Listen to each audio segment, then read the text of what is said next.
Good morning, ladies and gentlemen. May I invite you to take your seats, please?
A very good morning, ladies and gentlemen. Do welcome. I'm fully aware that Monday morning is always a difficult day to start, especially that it is the day number 8 of our plenary session. But anyway, be brave. We will survive.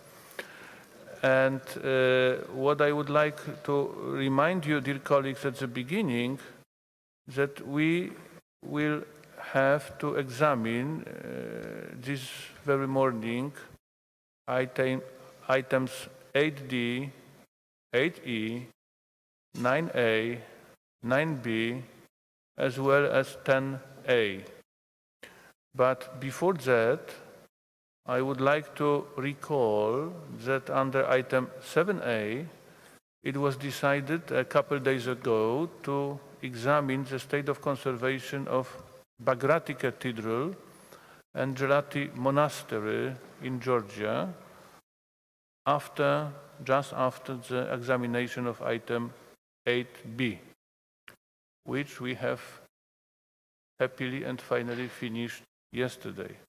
In this regard, a revised draft decision was distributed to you yesterday evening. It is just a reminder. And therefore, I would propose that we proceed with the examination of this item at the opening of the session of this very morning. I hope that it is agreeable to you all. I see no objection to this very proposal. Thank you. Thank you very much for that. Dear friends, as you will recall, also our timetable was slightly modified yesterday. Indeed, as indicated, the chairperson of the Operational Guidelines Working Group is leaving on Tuesday morning and therefore proposed to present its report to the committee today.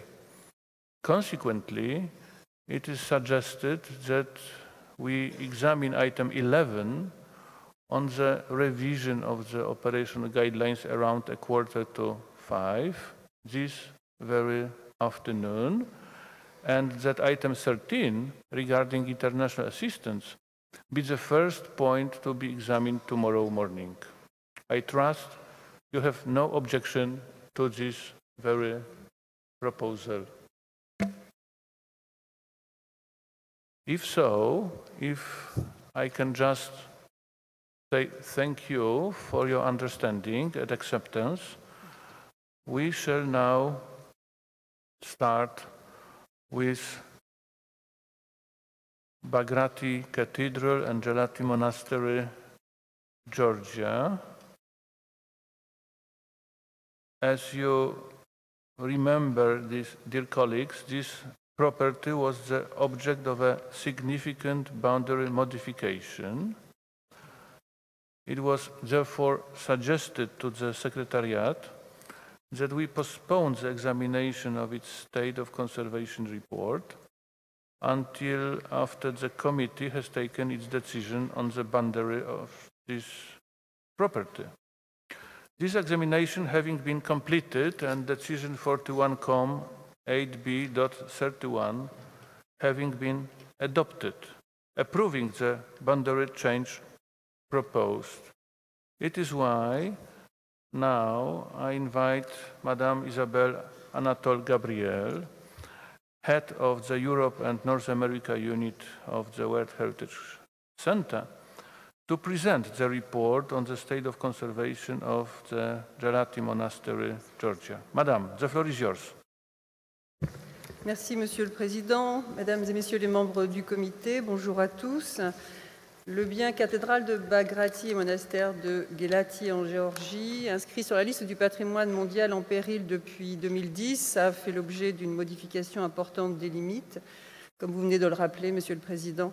Dans le cadre de l'examen du point 8b, le comité a statué sur le projet de décision 41 comme 8b 31 et a approuvé la modification importante des limites du bien cathédrale de Bagrati et monastère de Gelati pour exclure la cathédrale de Bagrati et devenir le monastère de Gelati. En outre, une série de recommandations relatives à l'état de conservation du bien ont été approuvées par le comité, légèrement amendées au cours de la discussion du point 8b. Le secrétariat et l'ICOMOS, comme vous l'avez aussi également rappelé, Monsieur le Président, ont donc soumis un projet de décision révisé relatif à l'état de conservation du bien. Ce projet porte la cote 41 com 7A 20 Rêve. Monsieur le Président, le secrétariat et l'ICOMOS souhaitent attirer l'attention du comité sur le nouveau paragraphe 6 de cette décision révisée qui suggère de retirer le bien monastère de Gelati, Géorgie, de la liste du patrimoine mondial en péril. Je vous remercie, Monsieur le Président. Thank you. I wonder if ICOMOS has any remark to add. Thank you. No. Which means that it's time to open the floor. I would like now invite the committee members to express their comments, if any.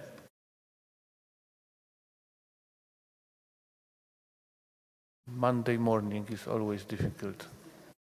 But I'm the last who is going to provoke you.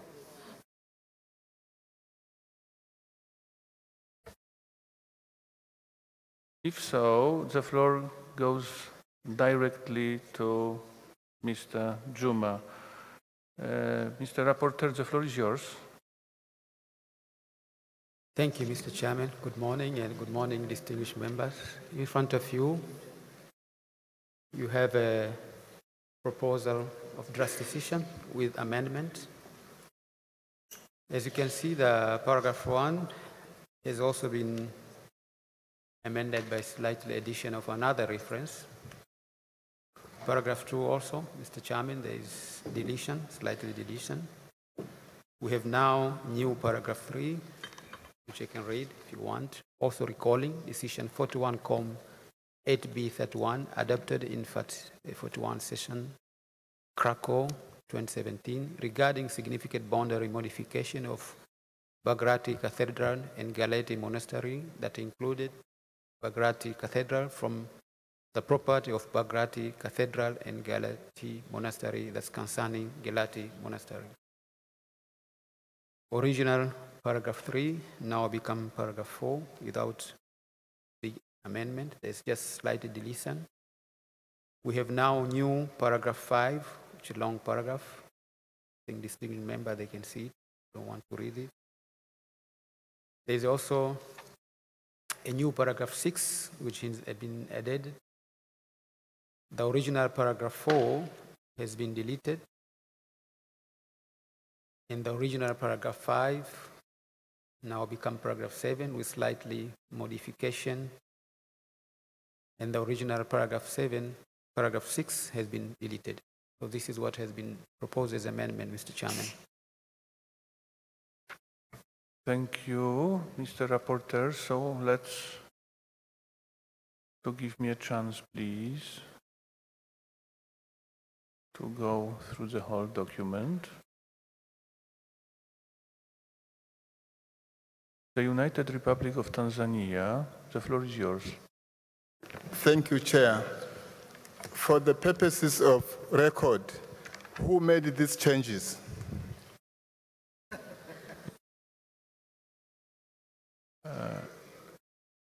Shall I pass the floor to Madame Anatole Gabriel, the rapporteur? Mr. Chairman, as distinguished delegate from Tanzania, remember, yesterday the committee decided to change the boundary of Barghati.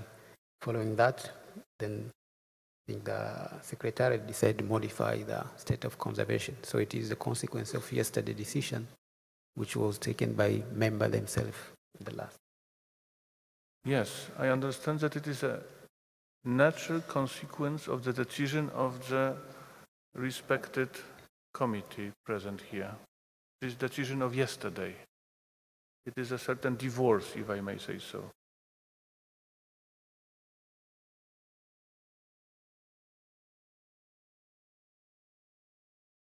Dr. Resler wishes to have the floor to clarify. Thank you very much, Mr. Chair. You have actually the decision 41-7A 20 Ref, which was distributed on blue paper. In case you don't have it, please let us know. We will give you another copy.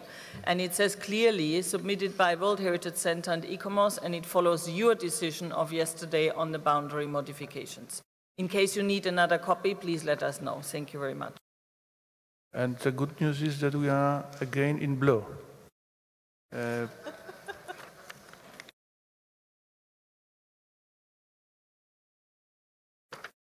Para 1 accepted, para as amended. Para 2 accepted, para 3 accepted as amended, para 4 accepted, para 5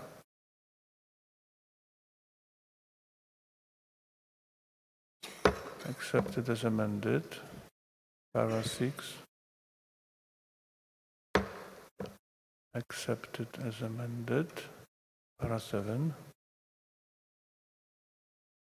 which is the last one, accepted as amended, which means that I declare decision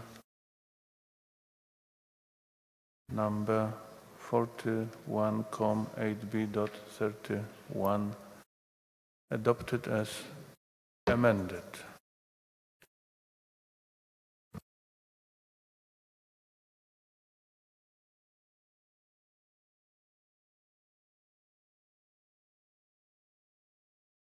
Congratulations, Georgia, and I understand that you wish to take the floor.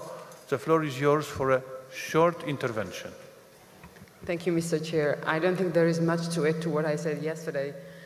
It has been a long but painful experience, which we hope also contributes to the international discourse on heritage philosophy and future of the Convention. On behalf of the Georgian government and all Georgian people, let me once more extend our sincere thanks to the World Heritage Committee, to Secretariat, to advisory bodies, and to each individual who, through dedicated efforts, contributed to this decision today to rightfully place Gelati Monastery back among the sites of the outstanding universal value. As you also may know, we are working very closely with the World Heritage Center and the advisory bodies on the update of the national tentative list, which makes us also to look forward to new successful nominations in the future. Thank you very much once again. Thank you. It means, ladies and gentlemen, that we can move now to item 8D.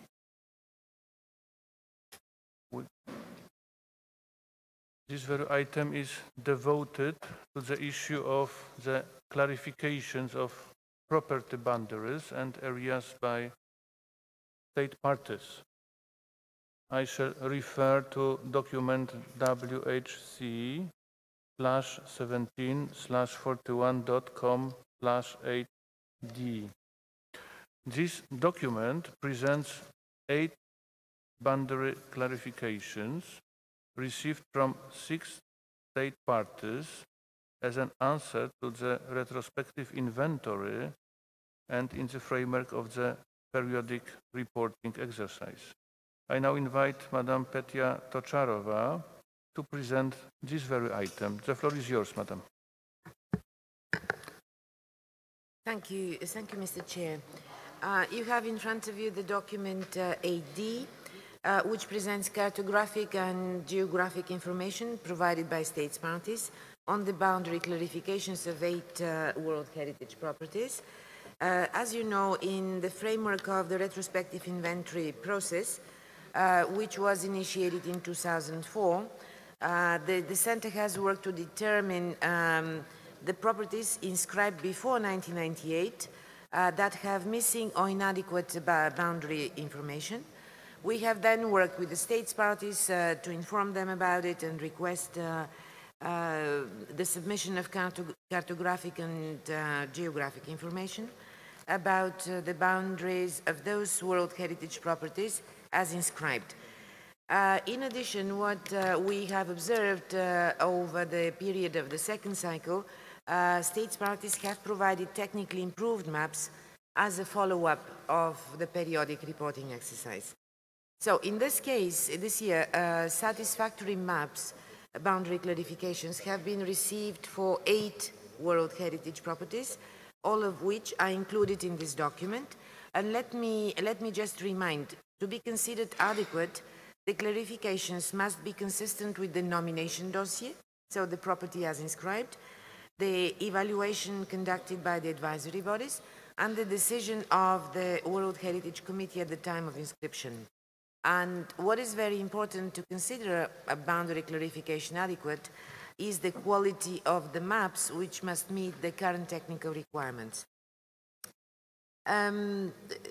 Just to mention one more thing, we have really done a lot of boundary clarifications, but many remain not precise or unclear. So we continue as World Heritage Center to provide support to all states parties in the preparation of their boundary clarifications. So this is what you'll find in this document, and the decision is to be found on page 3 in both the English and French versions of the document. Thank you, Mr. Chair. Thank you, Madam. And now I would like to invite state parties to express their comments on the document WHC/17/41.com/8D. And if I do not see any objection, I'm ready to adopt the draft decision 41.8D.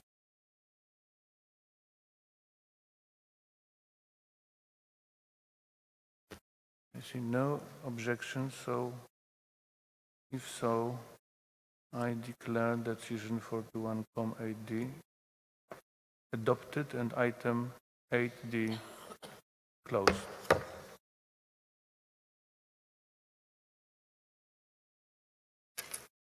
We shall now move, ladies and gentlemen, to our agenda item 8E, which is adoption of retrospective statements of outstanding universal value. I shall refer now to document WHC/17/41.com/8E. This document presents the draft decision concerning the adoption of 25 retrospective statements of outstanding universal value submitted by 11 state parties for properties which had no statement approved at the time of the inscription on the World Heritage List. The retrospective statements of OUV are included in the annex of this document in the language which they were submitted. And once again, I would like to invite Madam Petya Tocharova to present this very item. The floor is yours, Madam. Thank you, Mr. Chair. The number of retrospective statements of outstanding universal value which are presented in this document as reviewed between the advisory bodies, World Heritage Center and the states parties are 25, and the regional distribution is as follows. One statement from the Arab states, 23 from Europe and North America, and one from the Latin America and the Caribbean region. As you mentioned, Mr. Chair, all of these statements have been included in the annex to this document in the original language in which they were proposed, and the World Heritage Center will undertake a translation into the other working language of the convention, subject on availability of funds, and they will be posted on the website as soon as this exercise is finished. As you know, we always post documents in the two languages when it concerns statutory matters. The draft decision of this document is on page 1, or it starts on page 1 in both the English and French versions of the document. Thank you very much, Mr. Chair. Thank you. Thank you, Madam. And now I would like to invite state parties to express their comments on document WHC/17/41.com/8E.rev. And of course, I'm ready to declare, I'm declaring my readiness simply to adopt the draft decision 41.8E, as I do not see objections. So, decision 41.8E is adopted, and item 8E is closed. We can now move to the next item of our agenda, which is item 9A, which concerns the progress report on the reflection concerning upstream process. This report is presented in document 9A. I would like to invite Mr. Balsamo from the World Heritage Center to briefly present this item. Mr. Balsamo, the floor is yours. Thank you, Chair. You have in front of you document WHC 1741.9a, the progress report and reflection concerning the upstream process. As you know, upon request from last session, the World Heritage Center has conducted an online survey to solicit feedback of state parties on the implementation to date and experience of upstream process. This online survey, very successful in terms of participation, as we received 80 responses, distributed roughly equally among all 5 regions. After a few years of experimental implementation, a series of crucial questions arose from the experience with the upstream process during its first phase, including conceptual, operational, financial, and other aspects. Questions such as what the upstream process is and what is not. What is its scope? Upstream process, yes, but in relation to which point of the process? So this document provides an overview of the survey's results, which are being taken into account when preparing proposals on the way forward to make the future implementation of the upstream process as equitable and efficient as possible, and trying to address these questions. A vast majority of state parties found their experience with Upstream support be mostly positive. In large majority, state parties agree that the use of the draft Upstream process request format included in the document as annex can facilitate the implementation of the process. A majority also said that the Upstream advice is mostly effective when provided as early as possible before the preparation of the nomination and the definition of potential outstanding universal value. Indeed, nearly all state parties in their replies attested that they are ready to work with the advisory bodies and or the Secretariat in preparation of their tentative list. Focusing on advice support as early as possible in the process will certainly improve the chance of reducing the number of nominations that encounter problems late in the process, and it would avoid wasting investment of human and financial resources in nomination unlikely to succeed. The survey showed overwhelming supporting for prioritization upstream assistance in favor of state parties that fall into the categories of less developed countries, low income, low-middle income countries, and small island developing states. However, securing funding to ensure equal access to upstream process for all state parties in need still remains a major challenge. State parties were generally supportive of creating a special upstream process sub-account of the World Heritage Fund and obtaining financial support from the Donors Forum for this purpose. Additional suggestions included advertising upstream requests at fundraising events during the committee meetings and on the World Heritage Center's marketplace. A majority of state parties were against funding upstream process by instituting a special fee on newly inscribed properties. The role of the advisory bodies in the upstream process also raises a question about potential conflicts of interest, and since they are required to evaluate the nomination for which they provided state parties with support, to ensure the process in the upstream advice, most state parties recommended that the advisory bodies experts involved in the upstream process for a specific nomination should not participate in the evaluation of that nomination. The practice showed that advice provided well after submission, as in particular case of referred and also deferred nomination, has very often been actually referred to as upstream, thus generating a sort of new notion which could be termed as midstream advice, which is advice related to nomination that have at least once gone through the evaluation process.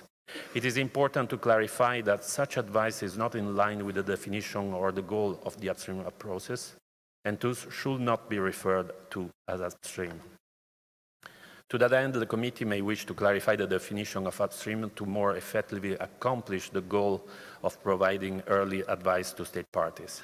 A proposed revision as to being prepared in point 39 of document 9A, and which could be possibly improve the footnote to paragraph 122 of the operational guidelines by providing more detailed information on what it is and what is not an upstream process.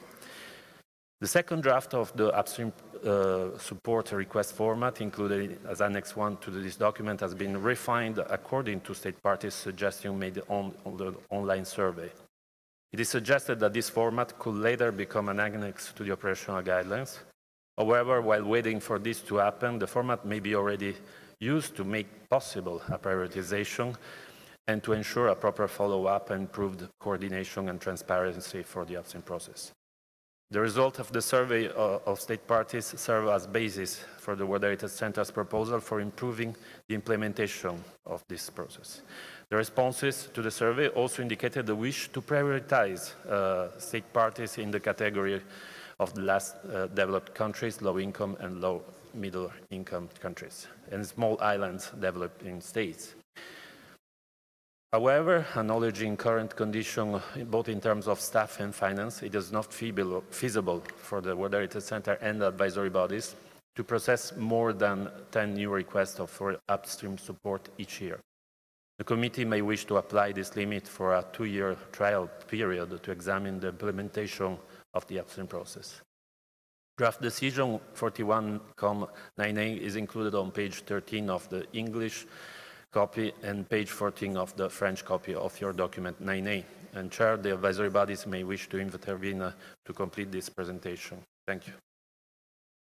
Thank you, Mr. Balsamo. Thank you very much for this not only interesting but inspiring presentation. And now, dear colleagues, allow me to give the floor to the advisory bodies in a natural sequence, namely ICOMOS first. ICOMOS, the floor is yours. Madam. Thank you, Mr. Chair. Over the past few years, ICOMOS has been committed to furthering the promotion and delivery of upstream advice within its available capacities.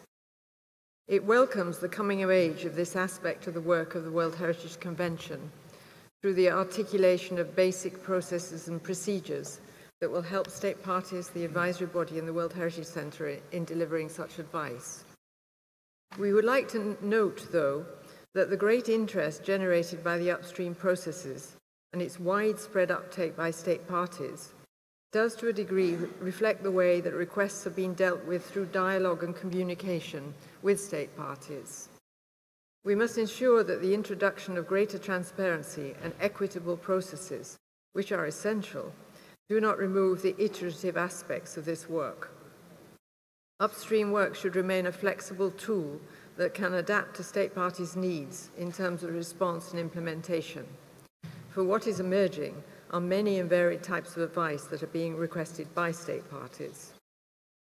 Upstream advice for nominations can be carried out in a variety of ways, not just through advisory missions, but as we are beginning to learn, through meetings or advice on the development of thematic studies and nomination strategies, such as for the large transnational serial nominations of the Silk Roads and the frontiers of the Roman Empire.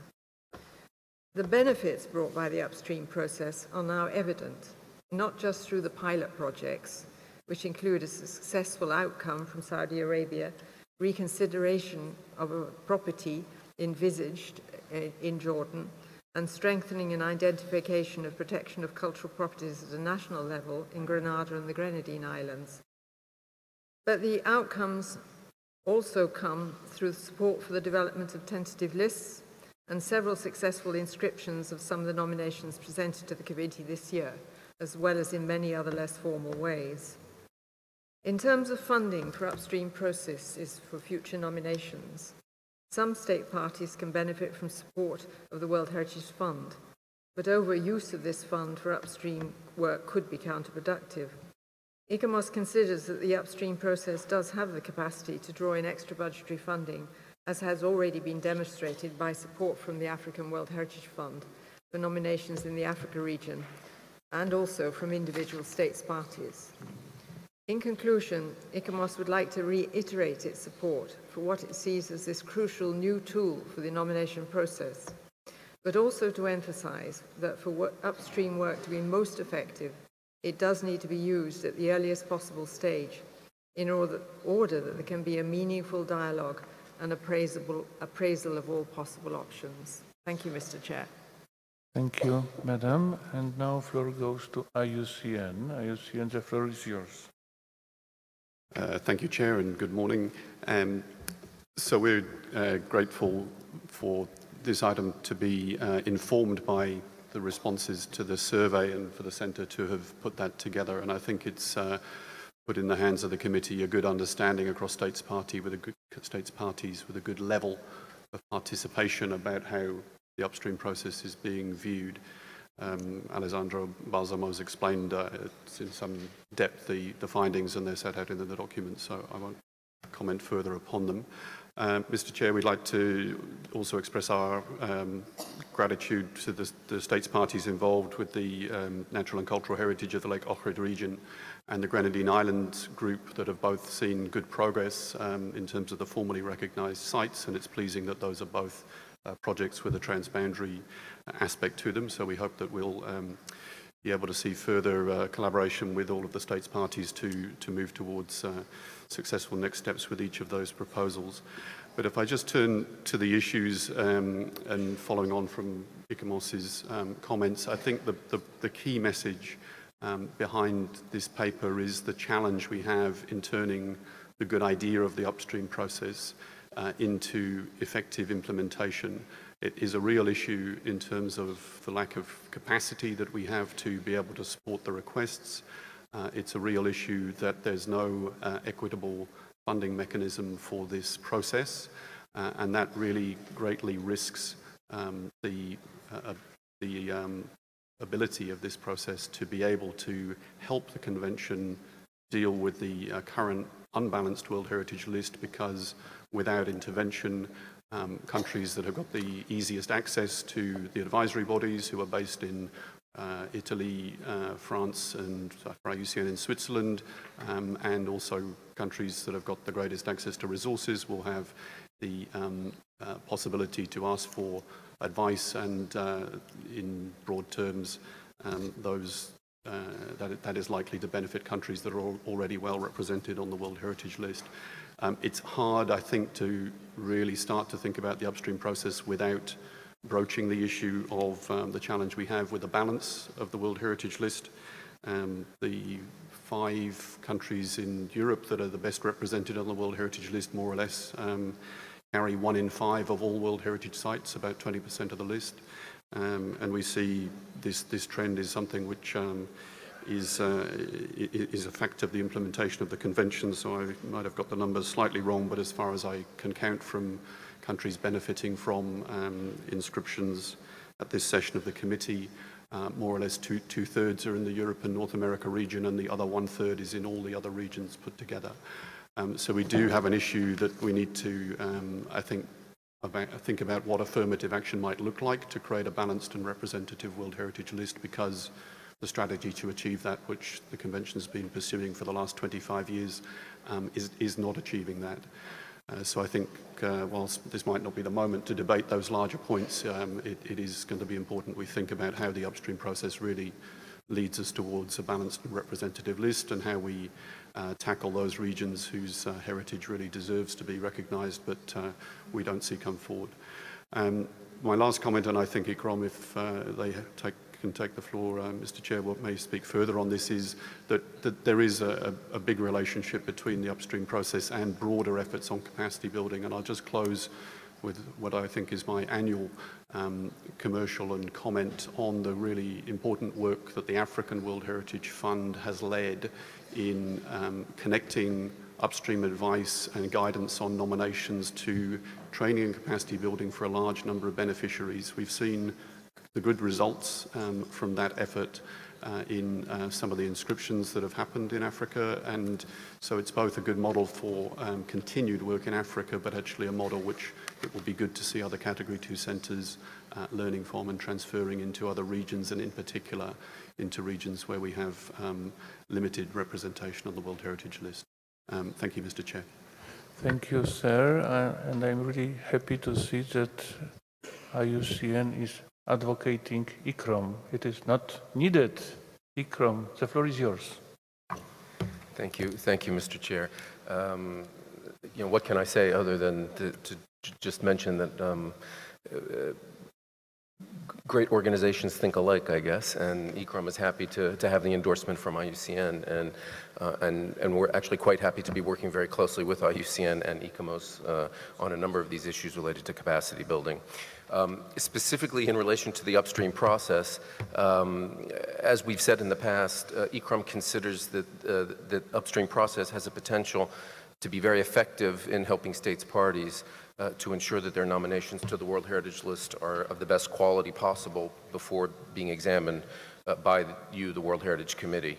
And toward this end, we first of all thank the World Heritage Center for carrying out this very interesting survey, because we think that it's raised some very interesting issues that we can work on, I think, into the future.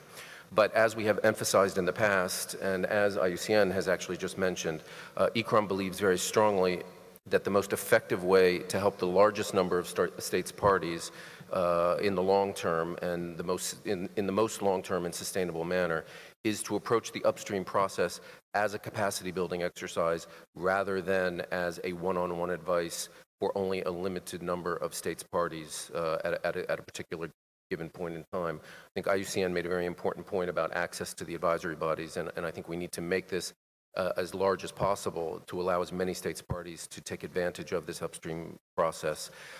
As IUCN has mentioned, we take as our example the nomination workshops that have been implemented by the Africa World Heritage Fund. This is mentioned in the working document, but to be truthful, the document doesn't give a particular explanation of how those workshops are implemented, and I think it's worth just giving you all an idea of how that works. The idea is that a group of states parties come together in a workshop format, which allows the advisory bodies to be present, but it also allows the individual states parties to discuss with each other.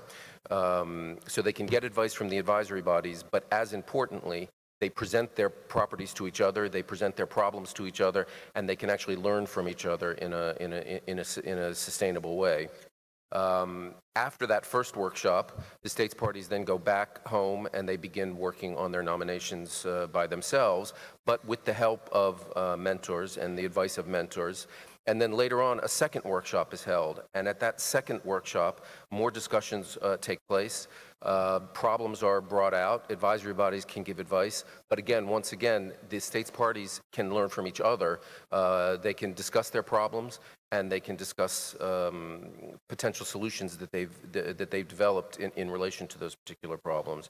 So essentially, it allows for a much better dialogue and let's say a peer learning process amongst states parties, rather than in isolation, only one site being treated at one time. And we think that this is actually a very effective way of carrying out upstream process for a much larger number of states parties at a given point in time.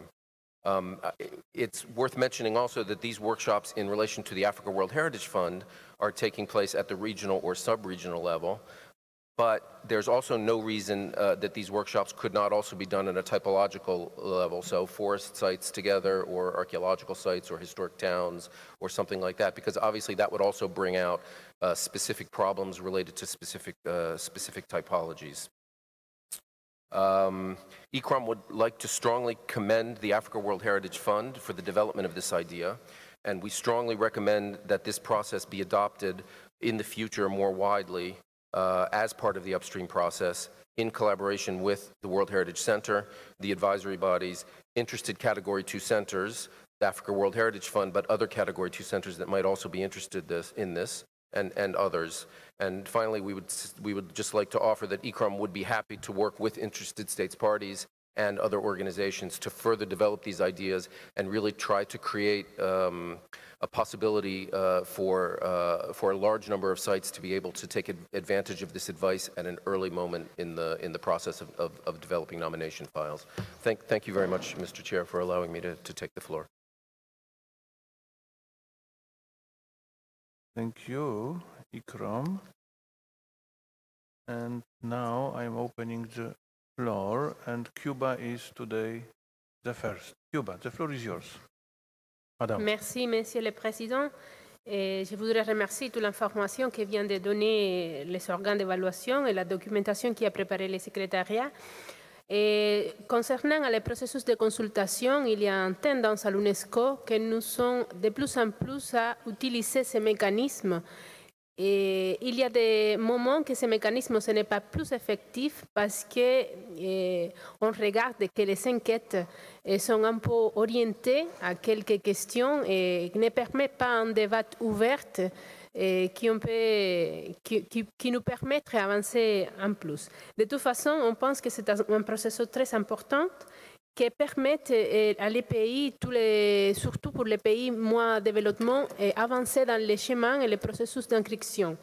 Et nous avons un doute, et pour nous c'est une préoccupation, on doit assurer que le financement de ces processus, c'est à côté du programme ordinaire et de le budget ordinaire de ces conventions et de l'UNESCO, parce qu'on ne peut pas lier ce processus seulement à les budgets extraordinaires parce qu'on doit assurer la soutenabilité de ces mécanismes, que c'est très important pour tous les États membres. Et peut-être il y a un période qu'il y a des financements extra-budgétaires, mais on doit assurer que ces mécanismes se bien exprimés, bien classés par les budgets ordinaires de ces conventions à l'intérieur du programme et budget de l'organisation. Merci beaucoup. Merci. Now Finland. The floor goes to Finland. Madam. Thank you, Chair. Finland would like to thank the Secretariat for the comprehensive report and the analysis of the survey on upstream process.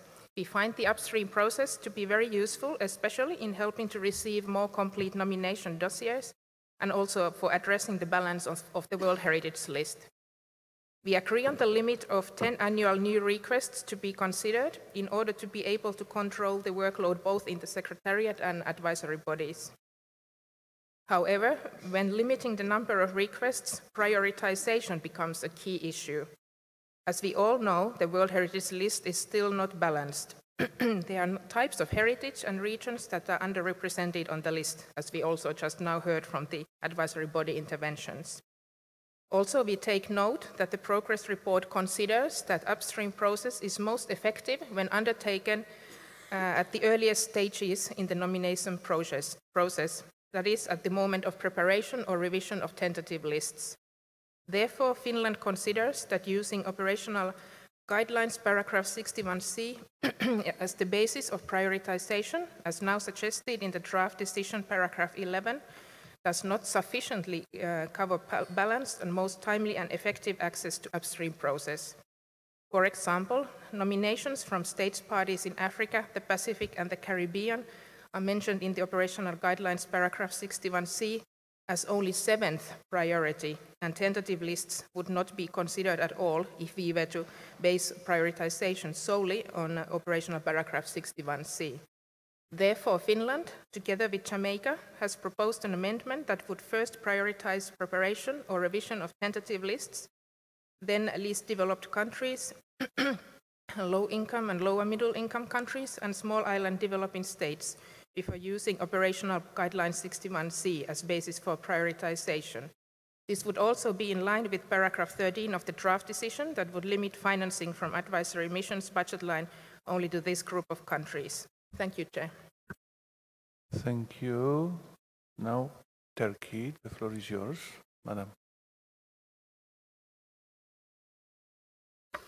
Thank you very much, Mr. Chair. Although a recent initiative, we believe that upstream process is an important tool and has developed very fast recently to help us improve the implementation of the convention in a balanced manner. We welcome and commend the Secretariat in reflecting the state parties' suggestions to the request form, as well as the outcomes of the online reflection survey at the current stage of upstream process. We also welcome prioritization system, which will contribute to a better functioning of the process and support the efficient distribution of the limited resources, which will be in favor of countries in need and eventually contribute to a more representative list. We hope that the Center can find a way to restructure its composition in order to overcome the difficulties of institutionalizing the upstream process in coordination with ICOMOS and advisory bodies, so as to better cope with nominations and tentative lists. We appreciate and strongly support the proposal made to revise the definition in the operational guidelines, because as it stands to us, the definition is not very clear. The definition should be clarified and improved to better reflect the spirit, mechanism, and the target of the process. And we believe that this could be also a topic to be added to the ad hoc working group and to the extended ad hoc working group as a mandate. Yeah, the definition, to discuss the definition which will be reflected in the operational guidelines. We also welcome the suggestion made by the Center to establish a sub-account within the World Heritage Fund in order to fund the upstream process. We find it very important, and we think that as state parties, we should consider to contribute to this sub-account. Thank you very much, Mr. Chair.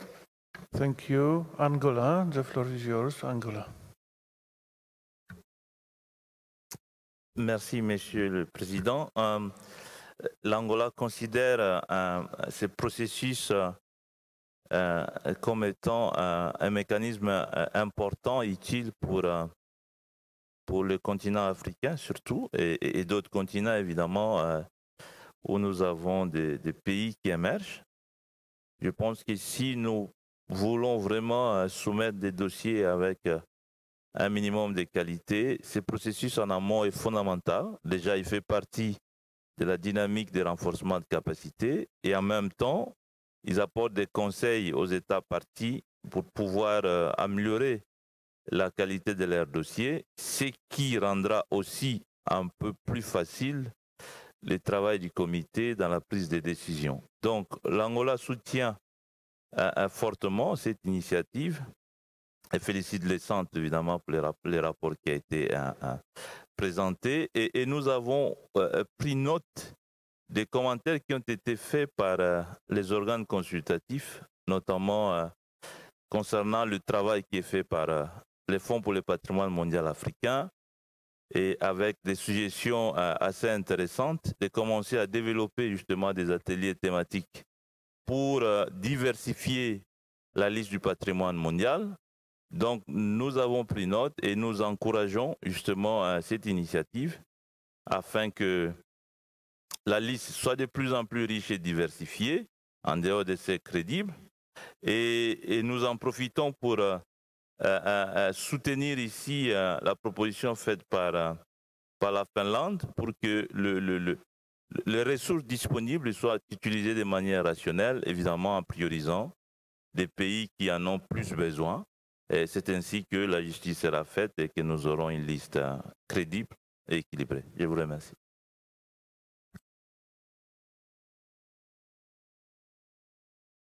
Merci. Now, Philippines. The floor is yours. Good morning, Mr. Chair. We thank the Secretariat for the report. We note the great interest of states parties to the upstream process, reflected by the large number of responses to the online survey. Like others, we see potential in the upstream process to help bring about a more balanced and representative list by providing assistance to states parties in most need and underrepresented on the World Heritage List. It should also help states parties identify sites that may benefit more from designations or programs other than World Heritage, thereby avoiding complex and costly evaluation processes that may affect the credibility of the committee at a later stage. There is a need to ensure quality and equitable provision of upstream advice and support so as not to inadvertently produce further imbalances on the list. We support the remarks of IUCN in this regard. We strongly agree with prioritization of upstream support for LDCs, SIDS, and developing countries as a whole. We also think that in revising the operational guidelines in the future, we might consider upgrading the definition of the upstream process itself and move it from a footnote to a dedicated section entirely in the operational guidelines, since it looks like the general sentiment is to further institutionalize the process. I thank you, Mr. Chair. Thank you. And now Portugal, the floor is yours. Thank you, Mr. President. And we also thank the Secretariat for this very useful report. And from the answers provided by state parties to the survey, it seems clear that upstream process is indeed a useful mechanism and that nominations dossier can be improved when this is applied. Portugal commends the World Heritage Center and advisory bodies for the ongoing reflection on this subject. which has helped to clarify a number of issues and to offer a better guidance to state parties on upstream process. As mentioned by Turkey before, we also believe that a clear definition of this process will be welcome. As requests for upstream process may be higher than the means available, as we heard, we were wondering whether it would be useful to also involve ICOMOS national committees in the process whenever expertise in specific matter is available.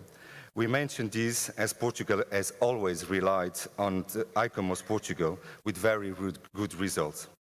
Mr. President, finally, and as we mentioned in the beginning of this session, and as was already referred both by the Centre and advisory bodies this morning, we should continue to do our utmost to keep the continuous engagement to work with Africa and SEEDS in view to identifying further nominations from countries of these regions, which should ultimately contribute to a more balanced World Heritage List.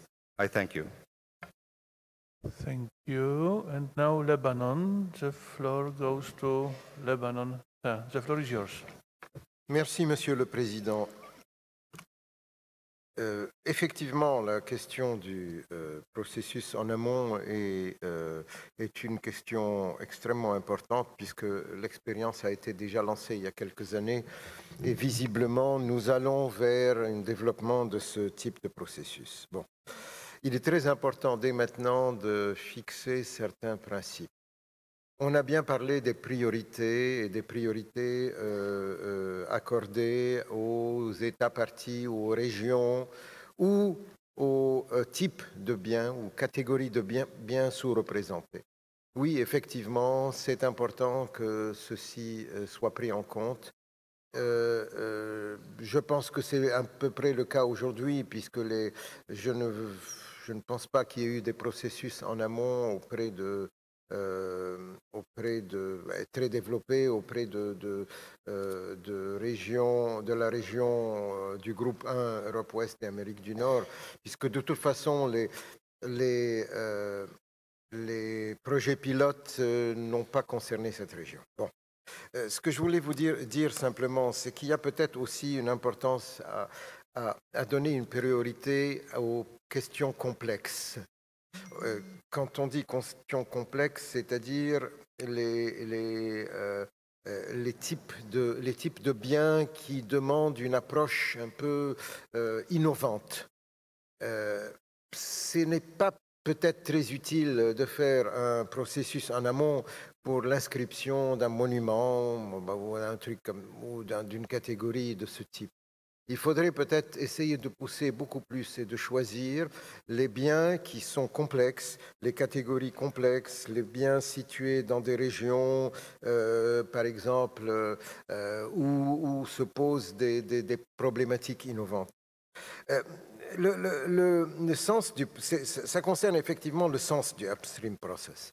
Le sens du upstream process ne devrait pas être uniquement depuis les organes consultatifs vers les États.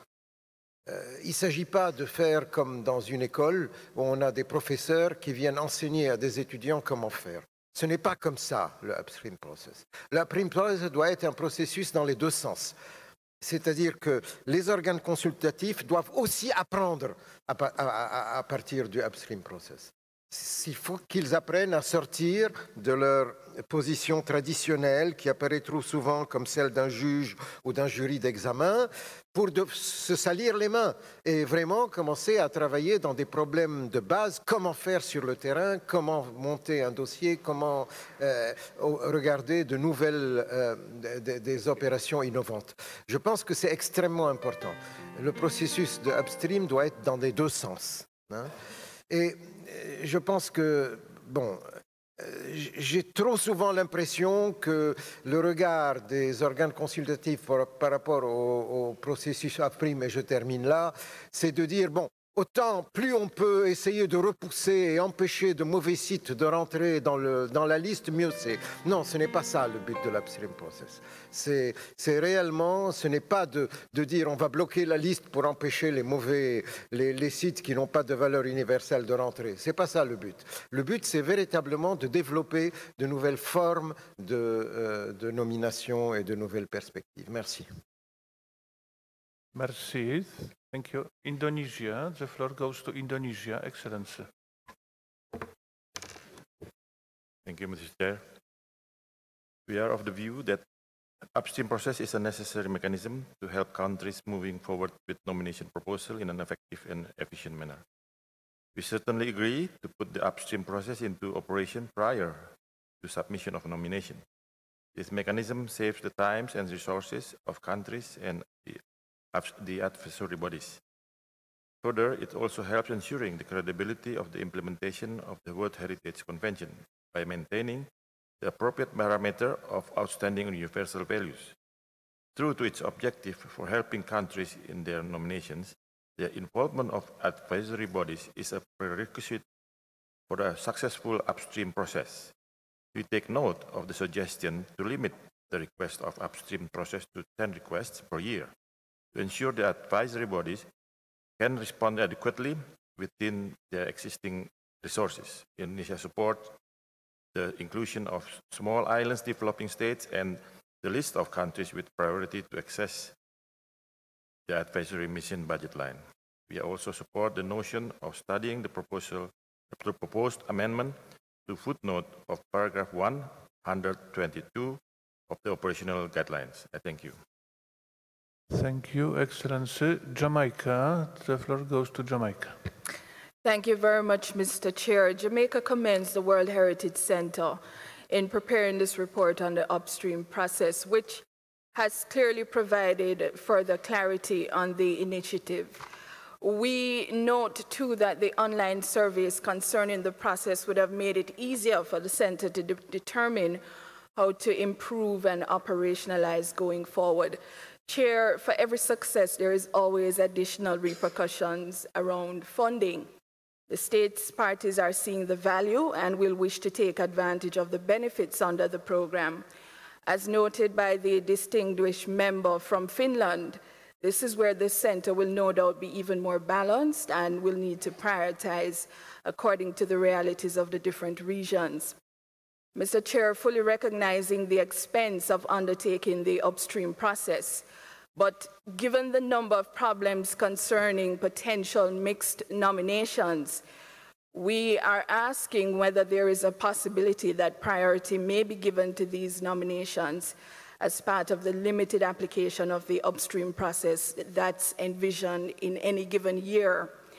We would also wish for a clarification regarding para 40 of the report concerning institutional upstream advice, or what is referenced as official recognized upstream process, where states parties seek independent advice to guide the preparation of their dossiers, as opposed to seeking guidance from the World Heritage Center or the advisory bodies.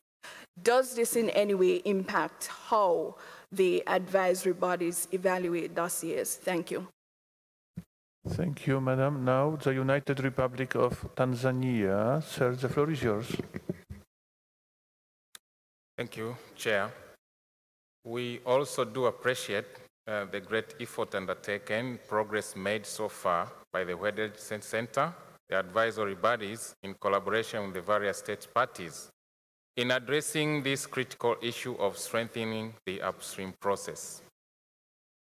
The report is adequately detailed in context and approach. However, while this is a step in the right direction, we are worried that the World Heritage Center is increasingly overwhelmed by a workload which is not supported by an appropriate level of funding, such as has just been noted by distinguished delegate of Jamaica. In this regard, Chairperson, my delegation would like to recommend that at least in the medium and longer term, that we integrate this initiative with the work of Category 2 centers by way of strengthening regional capacity building in the form of training and mentorship based on regionally available professionals. We believe that this will address the technological anomalies and facilitate an easement of the work of advisory bodies, hence being cost-effective alternative with regard to strengthening the nomination initiative. Chairperson, we have also submitted a minor amendment to the draft decision for consideration by the committee. Thank you, Chair. Thank you. Now, Burkina Faso. Excellency, the floor is yours. Merci, Monsieur le Président. Ma délégation reconnaît également la pertinence du processus en amont pour avoir des dossiers de proposition d'inscription bien préparés. Nous remercions donc le Centre du patrimoine pour toutes les informations qui ont été fournies dans ce rapport d'avancement. Nous partageons plusieurs des idées qui ont été développées, notamment la prise en compte des besoins prioritaires des pays les moins avancés dans les projets de processus en amont, et précisément en termes de renforcement de capacités et de conseils. Dans ce sens, nous pensons également que l'accès aux organisations consultatives devrait être facilité, que ce soit dans un cadre sous-régional, régional ou suivant une approche thématique. Nous saluons donc cette vision qui semble être partagée par les organisations consultatives. Vu la pertinence du processus en amont et en vue d'assurer sa pérennité, nous soutenons également cette idée d'envisager son financement par le budget ordinaire.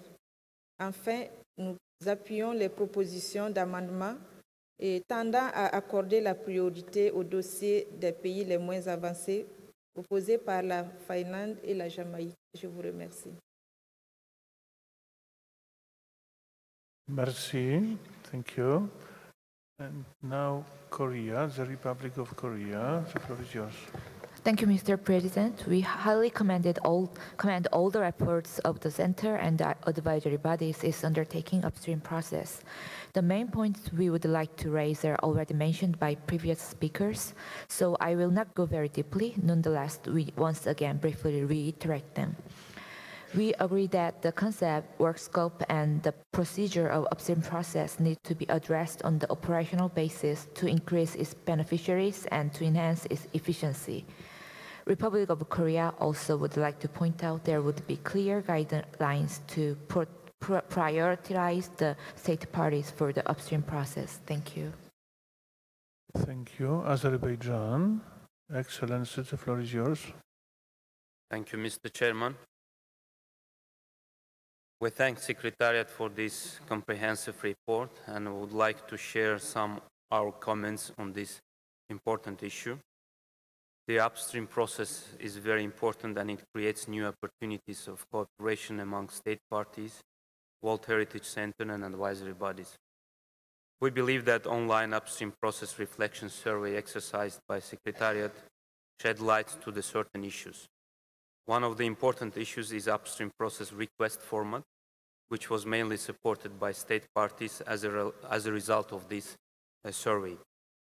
We believe that proposed draft has high quality and can be endorsed by the committee. It is important to encourage the state parties to join to this upstream process at the early stage of the nomination process, namely at the level of tentative lists. And in this regard, we commend advisory bodies, as we can observe during this committee session, the proposal for state parties to cooperate on the level of the preparation of tentative lists. Let me focus on two important matters which we have emphasized since last committee session. First of all, it is the issue of the providing adequate financial resources for upstream processes. This seems extremely difficult, especially in this period when overall funding of the work of the World Heritage Center is under the financial pressure. In this regard, we welcome the proposal of the Secretariat to open the sub-account and also to advertise upstream process in the marketplace. Second very important point in our view is the capacity building. And in this regard, we believe that the upstream process should not be only limited to the preparation of the nomination and tentative lists, but should go further, rather to provide capacity building for heritage experts, site managers, professionals in the field of conservation and management. We believe that the upstream process should be closely integrated in the overall UNESCO, the Secretariat capacity building strategy. Thank you very much. Thank you, Ambassador. Now Vietnam, the floor is yours. Vietnam.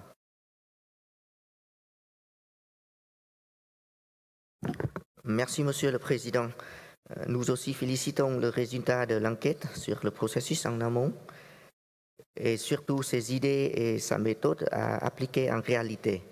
Et nous pensons que ce processus joue un rôle très important à aider les États parties, surtout les pays en voie de développement, de renforcer leur capacité nationale, de préparer les dossiers ainsi que réviser ces listes indicatives.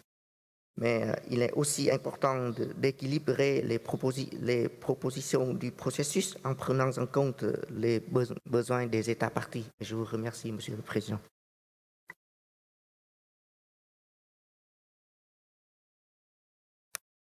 Merci. The floor goes back to Lebanon. Lebanon, the floor is yours. Excusez-moi, Monsieur le Président, de reprendre la parole de nouveau. Nous avons beaucoup parlé ici de la question du funding, comment on peut trouver des ressources pour ce upstream process. Mais je pense qu'avant, il faudrait savoir qu'est-ce qu'on veut. On veut trouver des ressources, pourquoi ? Et c'est pour ça que moi, je voudrais avoir un peu l'avis des organisations consultatives, pardon, non pas sur, comme c'est mis dans le rapport, qu'est-ce qu'on a fait et combien de sites on a regardé et je ne sais pas quoi, mais qu'est-ce qu'elles ont appris de ce processus. En quoi les organisations consultatives ont appris des choses sur comment monter un projet, sur la conception est-ce qu'elles ont évolué dans leur conception de la façon de faire des dossiers ou pas? Est-ce qu'elles ont appris quelque chose? Merci. Merci. We will definitely come back to advisory bodies, no doubt about that. But now, Kuwait, the floor is yours, sir. Thank you, Chairperson. I thank the Secretariat for this initiative and for this report. My interventions will be about the capacity building approach of these processes. I think, Chairperson, it's very important that the state parties invite also the partners, national partners, regional partners like NGOs, civil societies, and I think it's very important to have a kind of cooperation between the state parties like South-South cooperation, South-South-North cooperation in this field. This is the way. And of course, the Category 2 centers has very important role in this field. And I think this is a very important initiative, Chairperson. Thank you very much. Thank you. Now Tunisia. The floor goes to Tunisia. Tunisia, the floor is yours.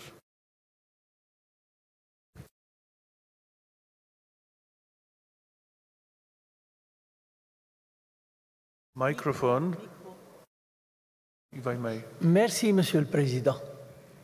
Nous voudrions nous aussi féliciter le Centre pour le travail sur l'enquête en ligne et le secrétariat sur l'excellent rapport.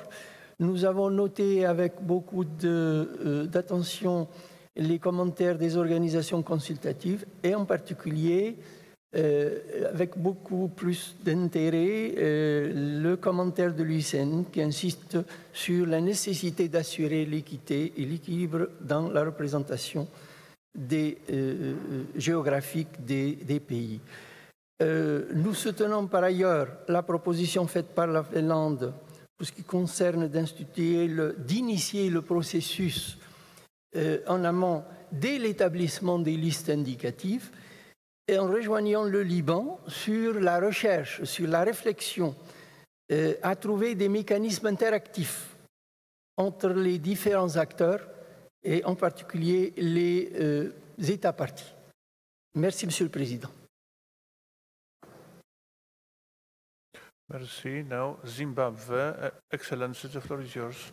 Thank you, Chairperson. Good morning. I don't want to repeat what others have said on the value of the upstream process and the need for it to be mainstreamed within the operations of the center and the advisory bodies. I am here to talk about one of the exclusions that have been made in terms of the countries or the state parties that can access the upstream process.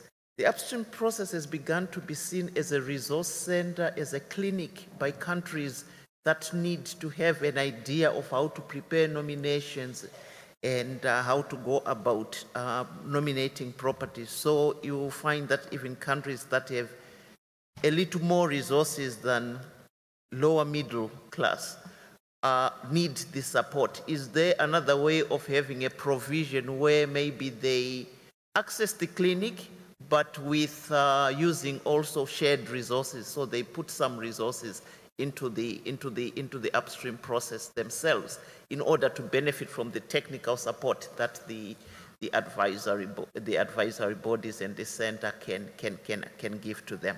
Thank you. Thank you, Excellency. It means that now I can ask kindly Dr. Resler to take the floor, to comment, to answer some questions, and after that we are sailing towards advisory bodies. Dr. Resler, the floor is yours. Thank you very much, Mr. Chair. As there have been some comments also on the budget, I would like to briefly intervene. Cuba and Tanzania referred also to the regular program.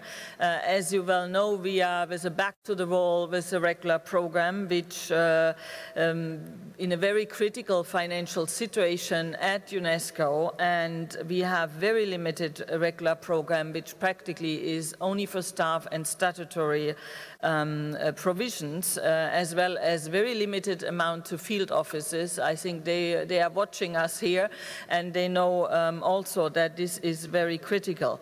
Now, the workload issue was mentioned by Tanzania, and as I explained in the budget group, the staff from the World Heritage Center was reduced from 41 to 27. So we get every day requests for help. We try to help, and the same is true for the advisory bodies. I have also noted, I wanted to make one comment on this.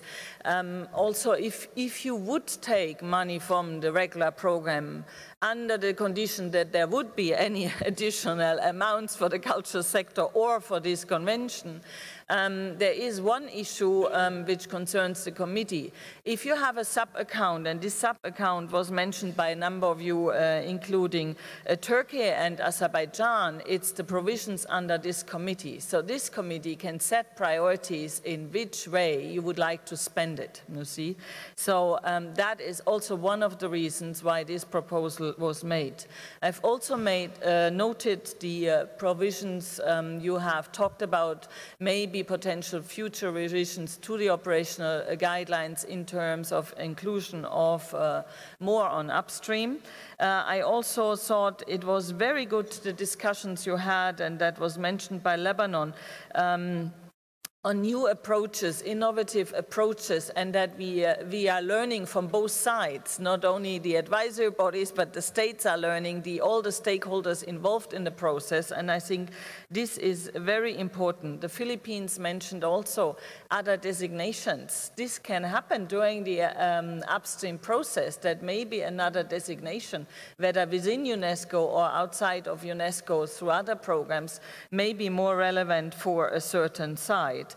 And it was also mentioned by Tanzania, the capacity building. I think this is absolutely crucial, and the colleagues from the advisory bodies have talked about that. We are working more and more closely together with our Category 2 centers, and I think those specifically on World Heritage, it is very important that they work closely with the World Heritage Center on the provisions of this convention and the operational guidelines. And that's also a comment I would like to make on the question of independent advice. Of course, states parties are free to take advice from whoever, but from our experience and my only 26 years experience, there are some problems with independent advice because there may be excellent expert on a certain question, but if there is no process in contacting the center or the advisory bodies, these experts may not be fully aware neither of the provisions of the operational guidelines or of the last discussions at the World Heritage Committee. That's from my experience. I've seen that too often. And then we run into a failure of dossiers at the World Heritage Committee. That was mentioned also by Tunisia, the interactions among states. I think that is a very important point. We have seen some of the successful twinning programs when states are preparing nominations at the same time, and that was also referred to by Zimbabwe. The clinic is a word you have mentioned. I think also other states can help each other because they have gone successfully through these procedures. And with this, maybe, Mr. Chair, you give the floor to my colleagues and the advisory bodies. Thank you. Thank you. Thank you for all those important comments and this very clear information. And now I would like to invite ICOMOS as the first among advisory bodies to take the floor. ICOMOS, the floor is yours. Thank you, Mr. Chair. We welcome the very interesting discussion on this subject, and we would like to underscore what the Honourable Delegate of the Netherlands said about the need for this to be a two-way process and for it to be innovative. We absolutely agree with that, and I hope that is the way that ICOMOS has been undertaking this, this work. But there are caveats. If one is to be innovative, this takes time, and it is also essential that the advice is requested at the earliest stage possible. We keep saying that, but even at the tentative list stage, the parameters can be fixed if we are only asked to give advice on, for example, 1 or 2 sites that are being considered for potential on the world tentative list. And the possibilities to be innovative are even less if the proposal to put forward such and such a nomination has been fixed before upstream advice is sought on precisely how to present it. So if we're going back and back and back, further and further upstream, in order to look more widely at innovative approaches, and particularly how we address the imbalance on the World Heritage List, often what we are finding is that more information is needed than we have. And there perhaps are needs for more studies, for thematic studies, in order to frame these innovative approaches. So being innovative has an impact on capacities, it has an impact on time frame. Both of these, I think, are important issues, but it is nevertheless what ICOMOS considers to be the real potential of upstream advice, is to be innovative in looking how we might fill gaps in the most effective way possible, and to look at not just individual nominations, but serial nominations and transnational serial nominations that might come forward. In terms of what we have learned, I think we have learned a great deal from our interactions so far with state parties on this process. What state parties who have come to us so far need is reassurance that they're going in the right direction, reassurance that this nomination has the potential to be successful. And to deliver that advice, we have to open up the subject and explore the subject before we can then focus back down again. And that process itself takes time, and it needs to involve stakeholders and all those who are going to support the nomination. So this should be an open, collaborative process if it's going to be the most effective. There are many other ways, I think, in which we have learned, and I think the opportunities to articulate those could be done at a later date. We do need to settle the principles for interaction, and we do need a much clearer definition of what upstream process is about, and particularly where it starts and where it finishes. Thank you, Mr. Chair. Thank you, Madam. Now the floor goes to IUCN. The floor is yours. Thank you, Chair. Four points to respond to.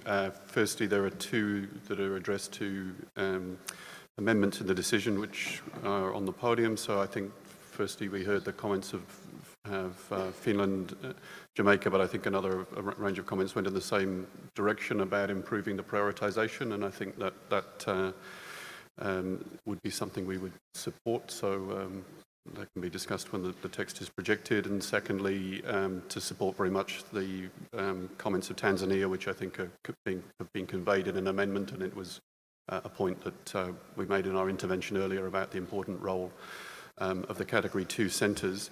And then if I just, I think, respond to the two questions. One was a question and a provocation from Lebanon, and the other was the question from Jamaica. So I guess firstly, once Jad has the opportunity to not be a committee member, we're going to invite him to come out with us and get his boots sandy in the work that we're doing. But I'd like to reassure him firstly that the upstream process for us, and I think for ICOMOS, and indeed for ICROM, has involved getting out into the field a lot, whether that's with the examples of Lake Ohrid or the Grenadines where we've been out workshopping with states parties, or with the processes with the African World Heritage Fund, which have had events taking place in the field in a number of different places. And I won't go through all of those, but I think firstly just to reassure him that the sort of personality that you see of the advisory bodies, if we're here at the World Heritage Committee, is not the way in which the upstream process has unfolded. And then in terms of the questions of what have we learnt, there's a long list, but I guess I just pick on a few points. The first is the real importance of building regional diversity in our programs. So I can see my team member Haifa Abdul Halim at our desk behind the committee. You saw Yusuf Diédou, our staff member who's working full-time on World Heritage based in Senegal. We've employed staff who are Russian mother tongue, Chinese mother tongue, and Spanish. Well, I think we don't have a Spanish mother tongue, but we have Spanish fluency in the team as well. So we're able to communicate in all 6 working languages of UNESCO, and I think about a dozen more. So I think that's vital, because there's such a limit to this convention in working through English and French if we want to get real communication at the level at which nominations are being discussed. And that's also a space where the collaboration with the Category 2 centres is vital, because both Haifa and Yusuf are staff that we have who are supported directly in collaboration with Category 2 centres. I think the second point is just the general openness to communication and dialogue, which has also been part of the way that nominations have increasingly been discussed within the process. And so it's important that we're accessible to states parties, and I think being able to welcome states parties at our offices has been a very important route for discussion, not only, at least for us, relying on the discussion that takes place in Paris, and the ability to use Skype and phone calls, conference calls is important too. A third point is the importance of the engagements being early. Really the problems that we have with nominations are substantially because when you have a nomination, it's just too late to have a discussion about whether this is the right idea, whether it's the good concept, whether World Heritage is the best instrument to be recognising your site. And so just the learning that the discussion has to be very early on, hence the engagement in tentative lists. And I guess then lastly, we've learned, I think, some of the things that work, and beyond the philosophizing, to have techniques that actually make sense is a further learning point. And I think here we've already mentioned this capacity building program with the African World Heritage Fund. It's just a kind of well thought through, tried and tested model which has worked, and that's why we can recommend it, and we've learned how to do that together, but because the African World Heritage Fund took the space to make it happen. And secondly, workshops and tentative lists, where I think we've now got quite a number of successful experiences with states parties of using those workshops. But I guess the innovative point, just to provoke back, I'd be happy with innovation being a committee meeting which we went out from having substantially corrected change in direction of balance in the World Heritage List, and I don't think we ever achieve it. We talk about it, but we end up more or less in the same place. So I think innovation would for me look like a way to really support sites in underrepresented countries, regions, types of heritage, being the ones that we walk out of a committee meeting celebrating. And I guess that's what I'd like to see. The last question was from Jamaica, and I think, in fact, Mechtilde Roster gave a very full answer on this point, which I fully agree with. Just what we need to avoid is this situation, which can be very difficult, where we have this disconnect between the provision of the convention and the operational guidelines and a scientific process that might be particularly great if you don't have to apply it to the World Heritage Convention, but has got no real roots in terms of the standards of the convention. So I think that's where we can see the largest amount of money, money and time spent, and the biggest problems we have to unpick. So really making sure we avoid that is important, and that's why I think it's vital for states parties to have the opportunity to have us give an institutional view. It's the institutional view of IUCN, of ICOMOS, that can give some security to a state party that the project they're working on is a sound one. And I think I would agree with Lebanon's point that in those instances there's much merit in focusing on those nominations where it really could be very complicated to put things onto a good track later on, not the simpler sites, but the more complicated concept. Thank you, Chair. Thank you. Now, Ikram, the floor is yours. Thank you very much, Mr. Chair, and thank you for all the comments from the members of the committee in regard to this topic. I think clearly Ikram is very pleased to hear that many of you have commented positively on the capacity building aspects of the upstream process, and obviously that's something that we would like to work on much more closely with those interested committee members and those interested state parties in the long run. Just 3 or 4 points that came out of the discussion that I wanted to highlight, and that was a number of committee members talked about the need for a more interactive process, sharing amongst state parties in a region, et cetera. And I think that's exactly the purpose of this concept of workshops that the Africa World Heritage Fund has been developing. The idea is that the state parties involved clearly get advice from the advisory bodies, but they also get advice from each other, and it really becomes a shared learning experience amongst the states parties, where they can put forward their problems, but that they can also suggest to each other solutions to those problems. And I think that's actually something very important, and something that I would also agree that we need to bring in more stakeholders, let's say, into that process. And that's true whether we're talking about nominations or whether we're talking about tentative lists. I think the second point that I would like to emphasize is that while we understand that there's definitely a need for prioritization, as has been brought up by a number of the the committee members, and certainly in relation to lower income countries and small island developing nations, et cetera. We would also, again, argue, at least to a certain extent, that if we move to a more workshop type of format into the future, we will actually be able to touch more states parties at a given time. We won't be limited to only 10 at a point in the future where we can develop these workshops in a wider way. So that might allow us to open up at least a little bit some of that prioritization issue, so that we can hit more states parties that are in need of this kind of advice. Third point is, and I'll again go back to the very interesting question posed by the distinguished delegate from Lebanon about what have we learned, and I think. In the first instance, I would just say that we learn all the time when we do these things. As someone who's worked at ICROM for more than 20 years, I can say that I've never done a workshop, I've never done an activity where I haven't learned from the participants at least as much as they've learned from me. So I think that kind of two-way learning is something that's very crucial. In regards specifically to these kinds of workshops that we've been talking about, we just had actually an evaluation workshop with the Africa World Heritage Fund a couple of weeks ago to try to learn a little bit from the activities that have been going on there for the last few years.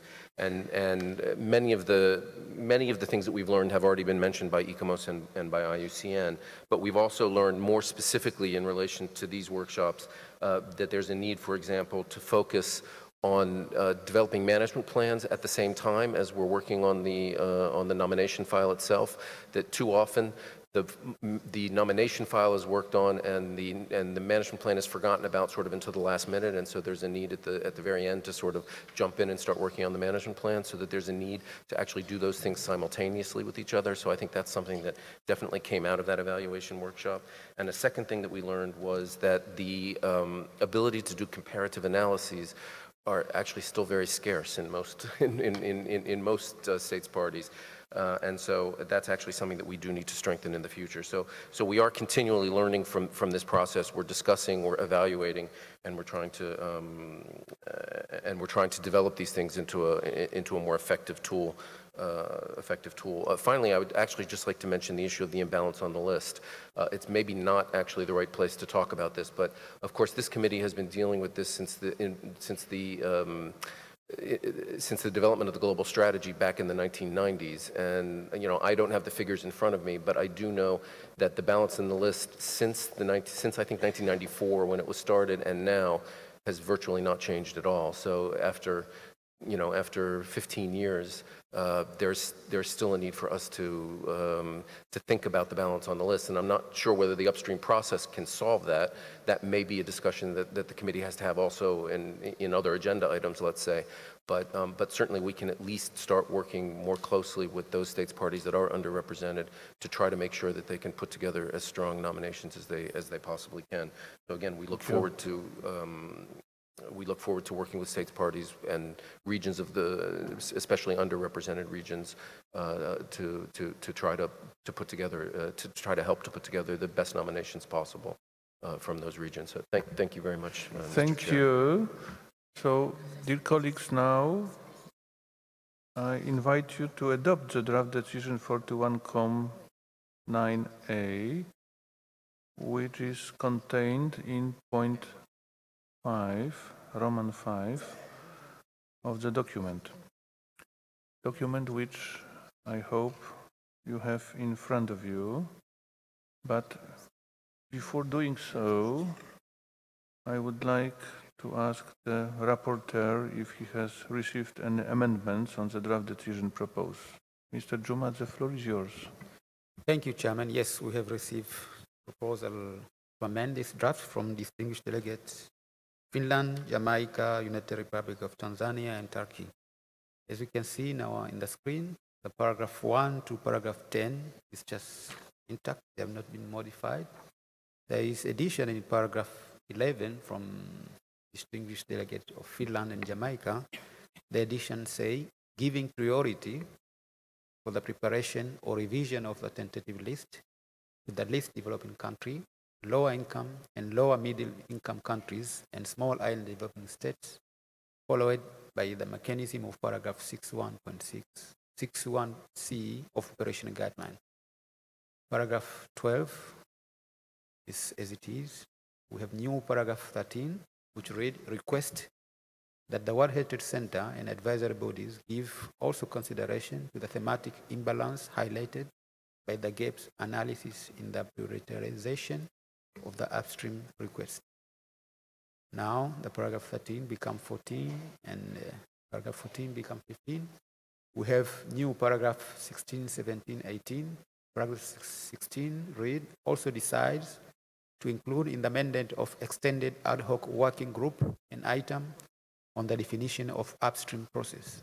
New paragraph 17 encourages the World Heritage Center to reorganize its structure in a way to better cope with upstream process. And paragraph 18 recommends that the other categories 2 centers consider integrating in their capacity building initiative the nomination upstream program, following the example of African World Heritage Fund program in Africa in partnership with the advisory body and the World Heritage Center, which is considered as a successful regional capacity building model. And then original paragraph 15 now become paragraph 19. This is what has been proposed, Mr. Chairman. Thank you very much indeed. A big number of paragraphs, but anyway, we will manage. But we shall start. Finland wishes to take the floor. The floor is yours. Thank you, Chair. In terms of paragraph 17, the proposal by Turkey about the World Heritage Center to reorganize its structure, could we hear from the Secretariat, in their view, what could this mean in practice, this reorganization of the structure, in order to better cope with upstream process? And on a second comment, Finland would like to join the United Republic of Tanzania in supporting the amendment to paragraph 18. Thank you. Thank you. I wonder if I can pass the floor to the Secretariat right now, immediately. Mechtel, you are the only, as I can see, could try to approach. But I would love to hear from Turkey what they actually mean. Turkey, the floor is yours. Thank you, Mr. Chair. Well, I mean, the idea was, so as far as we know, do we have a dedicated unit in charge of the upstream process within the World Heritage Center? I think it will be good to have a separate, a dedicated unit in charge of upstream if we're going to develop this as in the future. Thank you. Thank you. Now, Dr. Resler. Thank you very much. The current structure of the World Heritage Center is we have the PSM team. Most of them you see running around here during the session in charge of the policy and the statutory meetings, which deals also with coordination of state of conservation. And within the PSM team, we have Mr. Balsamo, whom you know, and Luba, who is behind here, dealing with nominations and tentative lists and all these upstream projects as well. Of course, they are coordinated with the regional teams. So, but I think this is an internal management question, which I will certainly discuss with the ADG if the committee wishes to put this here into this decision. But as I said, we depend totally, and this is why I intervened before, on the regular program, and the reduction of staff was severe for the World Heritage Center since 2011. I'm not sure whether a recommendation to change the structure would solve the issue, which is the issue of we would need more staff support. Thank you very much. Thank you. Finland again, and after that Lebanon. Finland, the floor is yours. Thank you very much, Chair, and apologies for taking the floor again. But having heard the response from the Secretariat, Finland does not necessarily see the need for this amendment by Turkey, this paragraph 17, in terms of reorganizing the structure. As we heard, the work will be undertaken in any case. Thank you. Thank you. Lebanon, the floor is yours. Thank you, Mr. President. Yes, I'm sorry for our friends from Turkey, but really I am not sure that it's important to reorganize the center and having a separate unit for upstream. I think that upstream should be better done when it is integrated in the regional groups, because upstream shouldn't be cut from all the rest. I mean, upstream should be something that is part of the usual normal procedure of the center. So when, for example, the Arab group works on different subjects, I think it's important that the Arab groups also works on the upstream for the properties located in the Arab groups, because it is through this way that I mean, there could be a sort of evolution. I always speak about innovative, etc., etc. There's something else. If we go up to the paragraph, I don't know which paragraph it is. Yeah.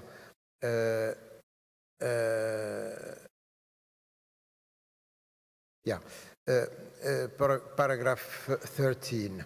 Request that the World Heritage Center and the advisory body gives also consideration to the thematic imbalances highlighted by the gap analysis. And I would like to add here, as well as innovative approaches to heritage in the prioritization of the upstream request, if you agree. Thank you. Zimbabwe, and I understand that the next will be Turkey for sure. So, thank you. Lebanon, Zimbabwe, the floor is yours, Excellency. Thank you, Chairperson. On paragraph 14, we would like to propose at the end to say, and others on a case-by-case basis, as well as cost sharing, on a case-by-case as well as cost-sharing basis. Thank you. Philippines and Turkey. Philippines, the floor is yours, sir. Thank you very much, Mr. President. Since colleagues are amending the text, we'll also like to add an amendment to what we see on the screen on paragraph 16, I believe, which we support. However, based on the discussion we just had, and many colleagues mentioned the importance of a balanced World Heritage List. And we also heard from the Center and advisory bodies. We'd like to add to the end of that sentence, and the effectiveness of the global strategy for a balanced and representative World Heritage List.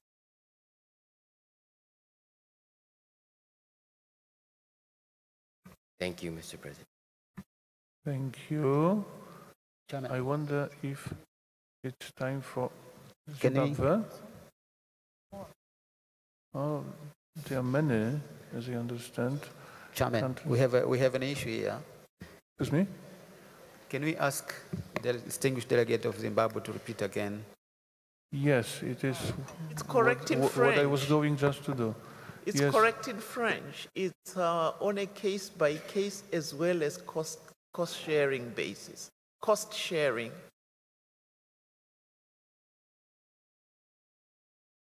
As well as remove a.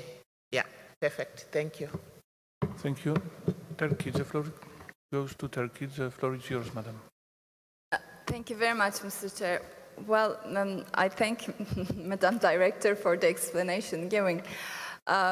But we still believe that it's important to have kind of a reorganization within the World Heritage Center. This also goes through, actually, this is not here maybe the subject, but for nominations. I mean, a general reorganization, what we have in mind, but this is, of course, specifically for upstream. And I also heard my distinguished colleague from Lebanon, but I still believe that there is a need for, if we're going to develop the upstream process in the future, there is a need to have this kind of a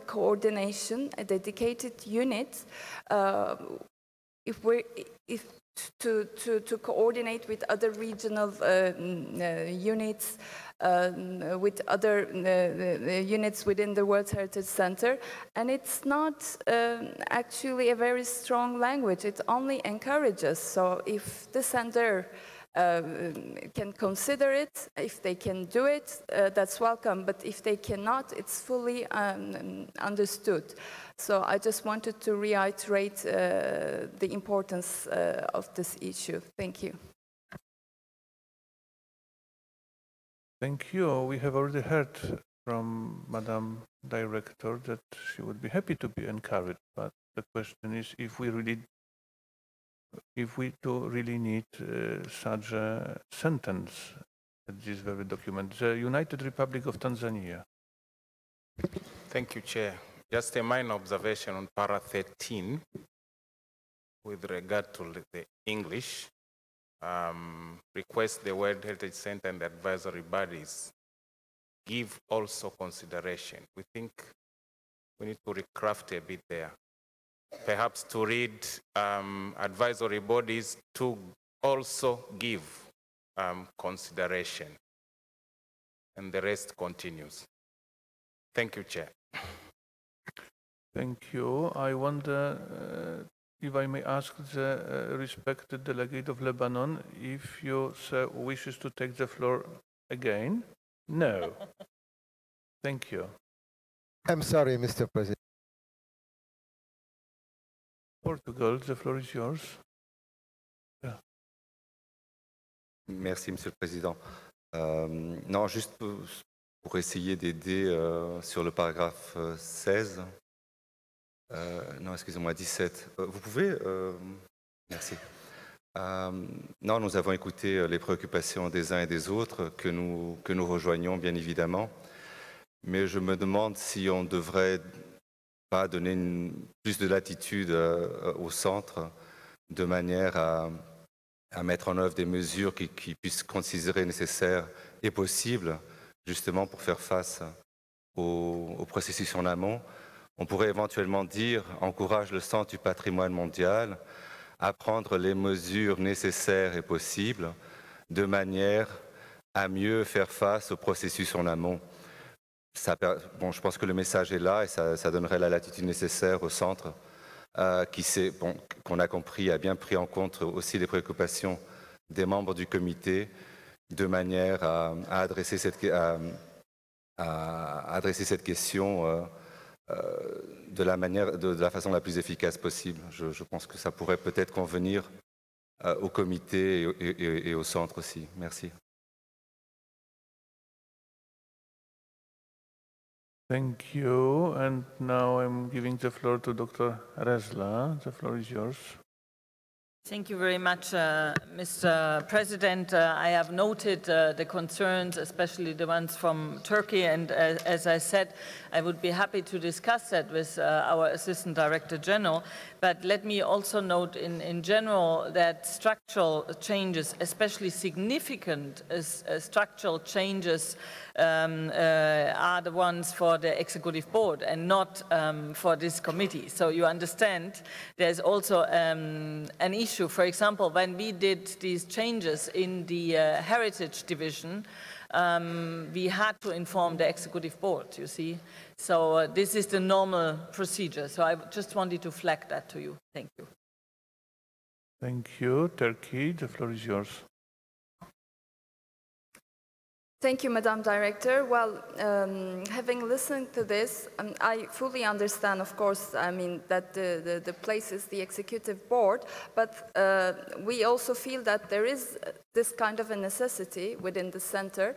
So I think we could go along with the proposal made by my colleague from Portugal to take the necessary and feasible measures in a way to better cope with the upstream process.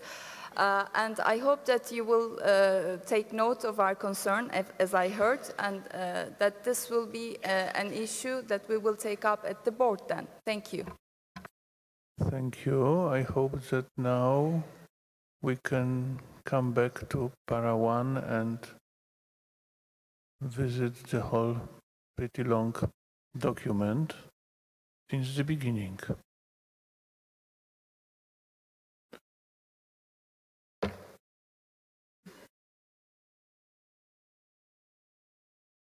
Para 1, accepted. Para 2, accepted as amended. Para 3, accepted. Para 4, accepted. Para 5, accepted. Para 6, accepted. Para 7, accepted. Para 8, accepted. Para 9, accepted. Para 10, accepted. Para 11,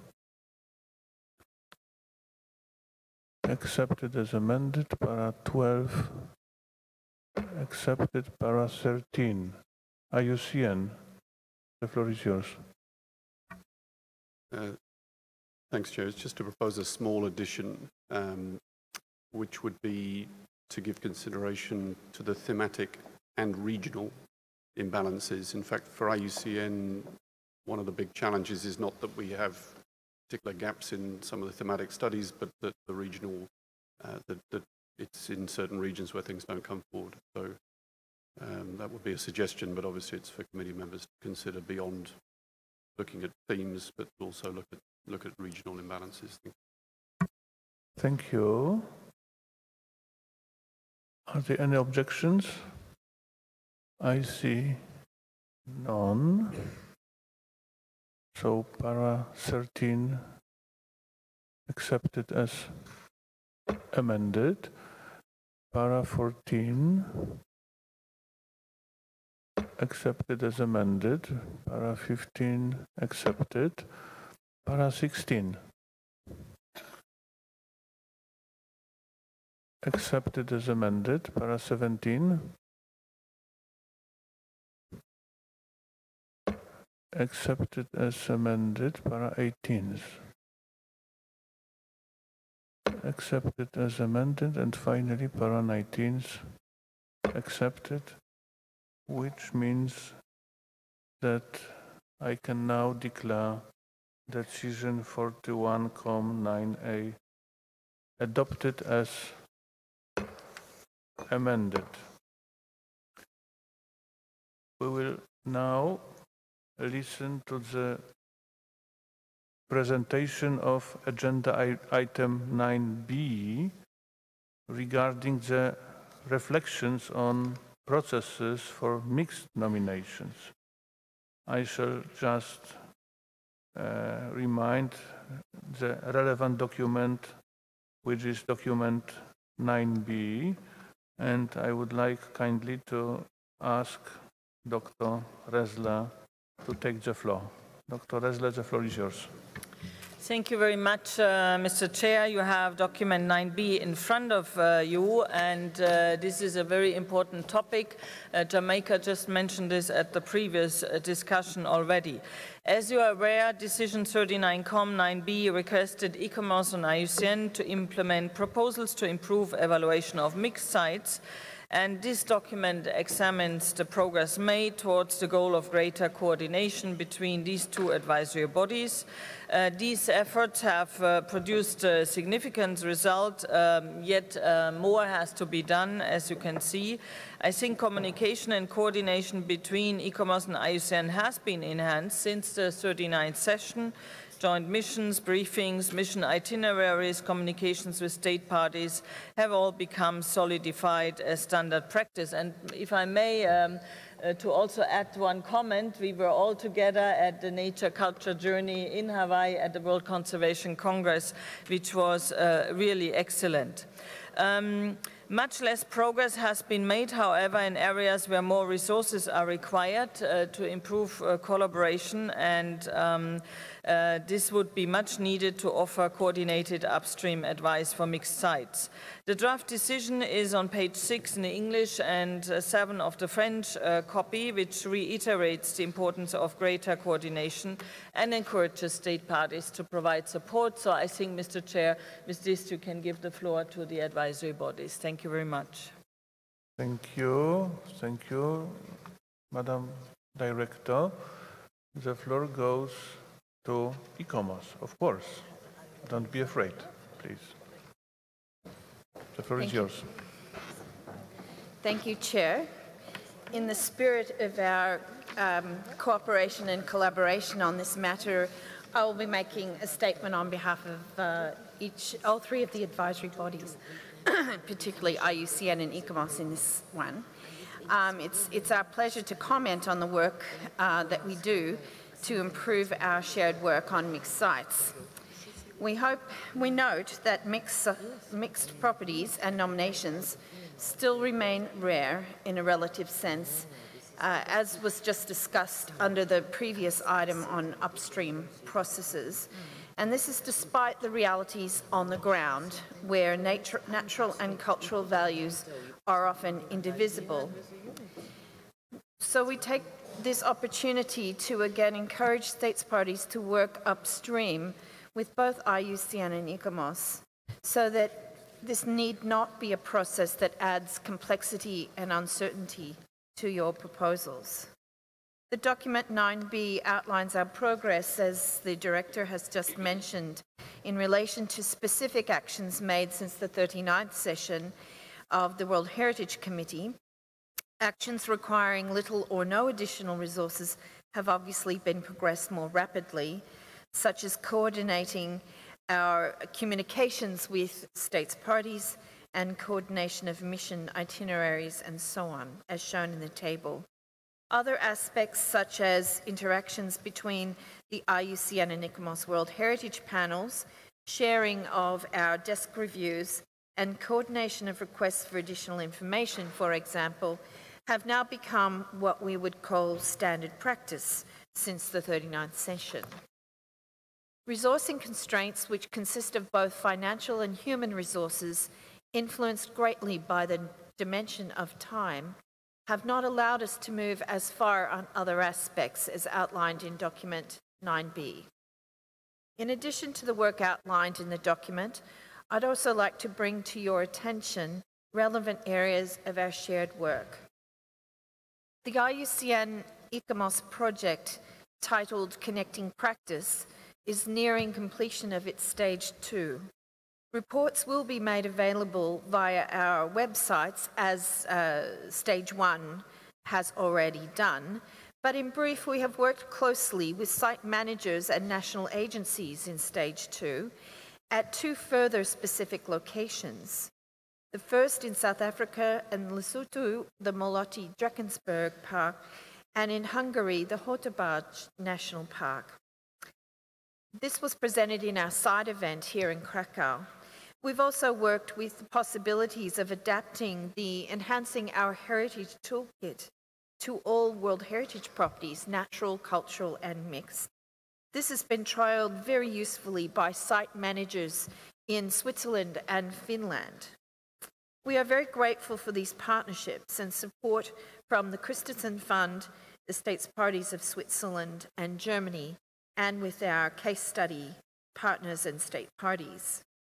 This important testing platform for operationalising the interlinkages and dependencies between nature and culture in all heritage properties, whether they are inscribed as cultural, natural, cultural landscapes, but especially for the mixed properties.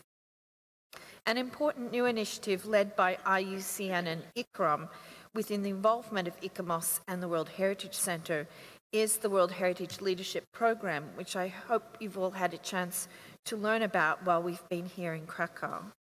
This is supported very generously by the Government of Norway and provides new strength to our shared capacity building efforts in better addressing the entangled character of nature and culture in all the properties that we have the privilege to work with. Finally, I wish to recall information provided by IUCN in item 5B regarding the World Conservation Congress held in Hawaii in the United States last year, which included a number of relevant resolutions for IUCN, but also the key outcomes of the IUCN and US ICOMOS jointly auspiced Nature Culture Journey. The inspiring document titled Malama Honua, to care for our island Earth, is worthy of your attention. In the same framework, we have again joined forces and together with ICROM and other partners to host a culture-nature journey at the forthcoming ICOMOS General Assembly in December 2017 in Delhi, India. We hope to meet many of you there to continue this work. And we're all here to answer your questions and respond to your comments. Thank you, Chair. Thank you. Now, I would like to give the floor to IUCN, if needed, and if not, directly to ICROM. No? No, this was a joint statement, Mr. Chair, in honour of the degree to which we're collaborating. Thank you. Wonderful. The United Advisory Bodies. Sounds gorgeous. Thank you. So,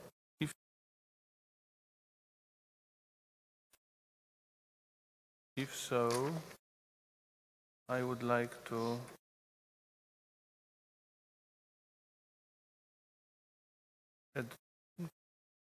ask the floor, and Zimbabwe is the first. Excellency, the floor is yours. Thank you, Chairperson. I would like to thank the Center for this report and also congratulate the advisory bodies for giving us a unified report which is leading by example in this area. We are pleased to note that there is increased collaboration between the advisory bodies and the center in terms of the preparation and evaluation of mixed sites. And we are pleased that we are concerned that there are still a number of areas that still need to be incorporated within the proposals made by the center.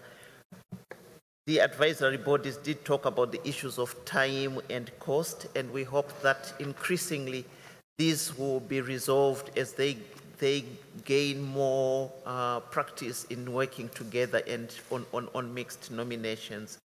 We are pleased with the draft decision, but we would like to see the proposals that have been made by the Secretariat reflected in the draft decision and not remain just as recommendations which may or may not be implemented. Thank you, Chairperson. Thank you. Finland, the floor is yours. Thank you, Chair. Finland thanks IUCN and ICOMOS for the report and progress made in advance in preparation and evaluation processes related to the mixed nominations. We think the progress achieved to date is already a significant improvement, and we encourage the advisory bodies to continue these efforts within the available resources. We support the draft decision. Thank you. The United Republic of Tanzania. Sir, the floor is yours. Thank you, Chairperson. My delegation is happy and appreciates a well-prepared proposal by the advisory bodies in addressing the pertinent issue of a best approach for nomination of mixed properties. We fully subscribe to the proposed recommendations in this report. However, we would also like to advocate for a strengthened cooperation between state parties and the advisory bodies in view of achieving more thriving mixed nominations.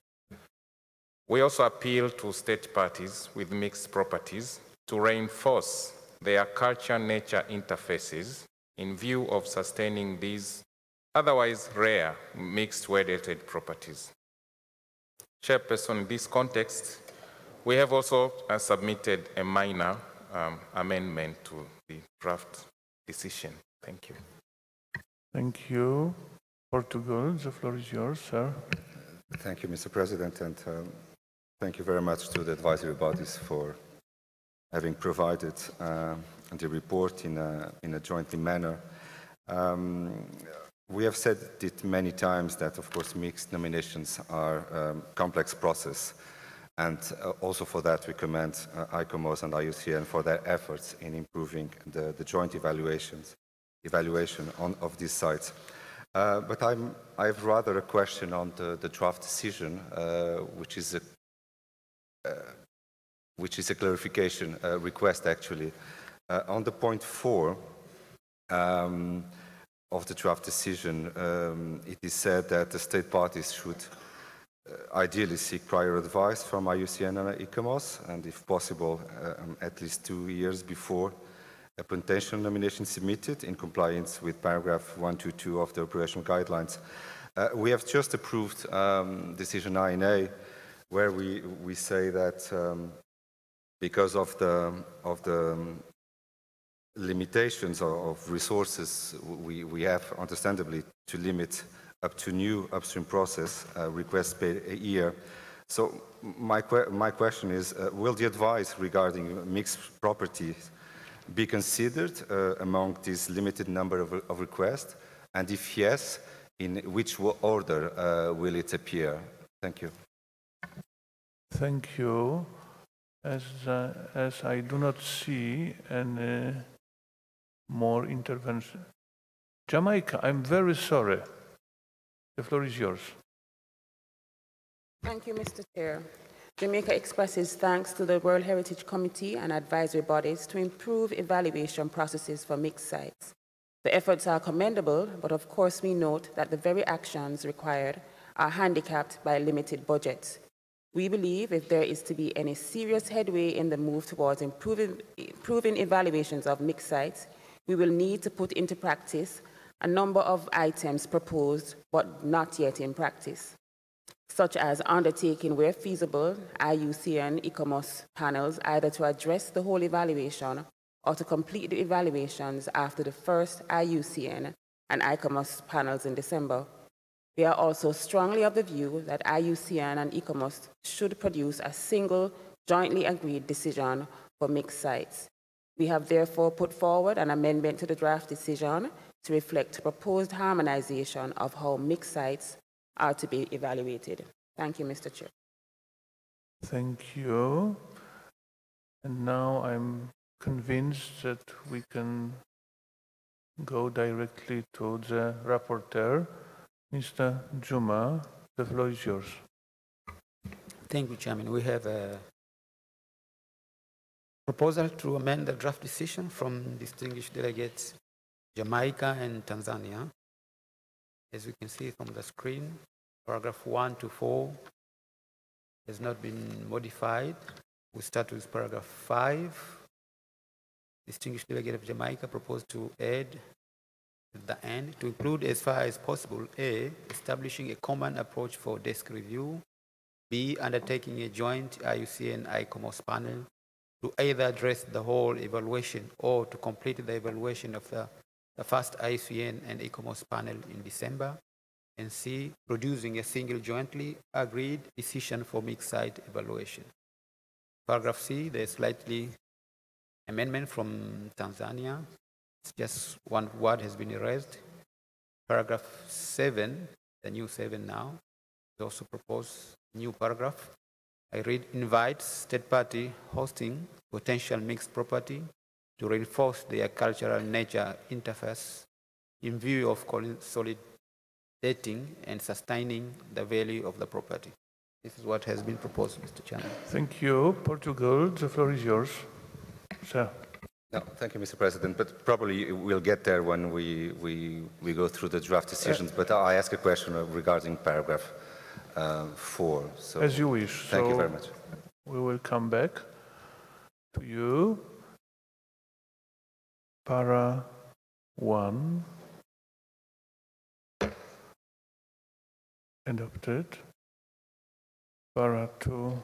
Adopted. Para 3. Adopted. Para 4. Adopted. Para 5. Chairman, there was a question in paragraph 4 from Portugal. I'm sorry. Yes, para 4, of course. I'm very sorry. If you will be kind enough just to give the floor to the advisory bodies, I think they are willing to provide some answers. Thank you. IUCN first. Yeah, sorry, Chair. We had a comment on paragraph 5 because there was a question behind the amendment. On paragraph 4, I think actually the centre is probably the appropriate body to respond because it reflects on prioritisation, but I suppose our understanding would be the prioritisation that's just been discussed would be what would be applied. So what was just agreed in item 9A would be what would apply. And so the mixed site proposals, there would be a particular encouragement to to ask, but that prioritization would apply to all nominations. But I think the Centre's probably better able to answer the question from Portugal, Mr. Chair. And if I could just note, we'd like to just comment on paragraph 5 when you get to it. Thank you. Thank you. So I have a request to the respected delegation of Portugal. If you could kindly repeat once again your question or your objections, which shall be directly addressed to Dr. Resla to help her to respond. Of course, no, Mr. President, I don't have any objection. I just, I was just seeking for a clarification. Because, and as I mentioned, we have just adopted decision 9A, which in some parts prioritize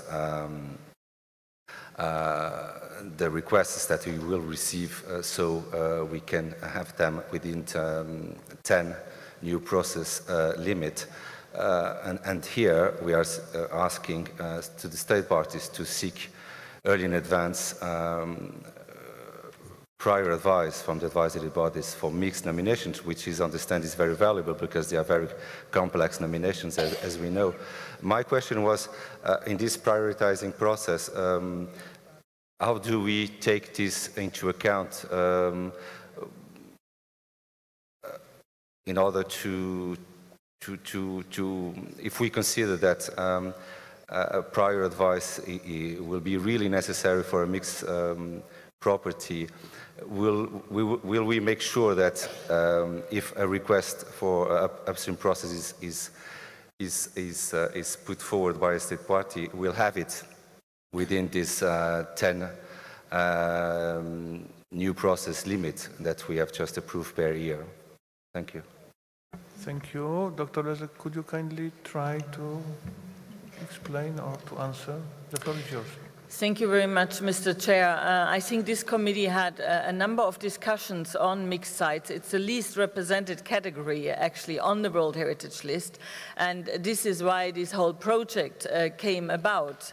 And I think the point is here, and as was mentioned by the advisory bodies, that advice should be given as early as possible, even at the stages of tentative lists. So to guide the state parties, what would be the best option to go, let's say, for a mixed site, for cultural landscape, or for a cultural site or a natural site. So there is some more advice which needs to be given in terms of mixed sites, in terms of what would be the potential outstanding universal value. And this is why this paragraph 4 was included, so that state parties come as early as possible to us and the advisory bodies to deal with that. I think that is the reasoning. Now, in terms of priorities for upstream, and I think this was mentioned, I guess, by Jamaica and by some others before, certainly it should be a priority for mixed sites in the but you need to take into account the other priorities. So that is a question which I acknowledge, but I see that Finland wants to intervene on this point as well. No doubt. Finland, the floor is yours. Thank you, Madam Ressler. Thank you very much, Chair. Just in order to help answering to the question to the distinguished delegate by Portugal, also making reference to the decision 9A that we just adopted, the paragraph 11, where Finland and Jamaica proposed the amendment. As we remember, we first prioritized the preparation and revision tentative list, and secondly, support to least developed countries, low-income and lower middle-income countries, and small island developing states. So, should any of these groups of countries propose a support for a mixed site, then it would be very high up in the prioritization list. Thank you. Thank you. Is it okay?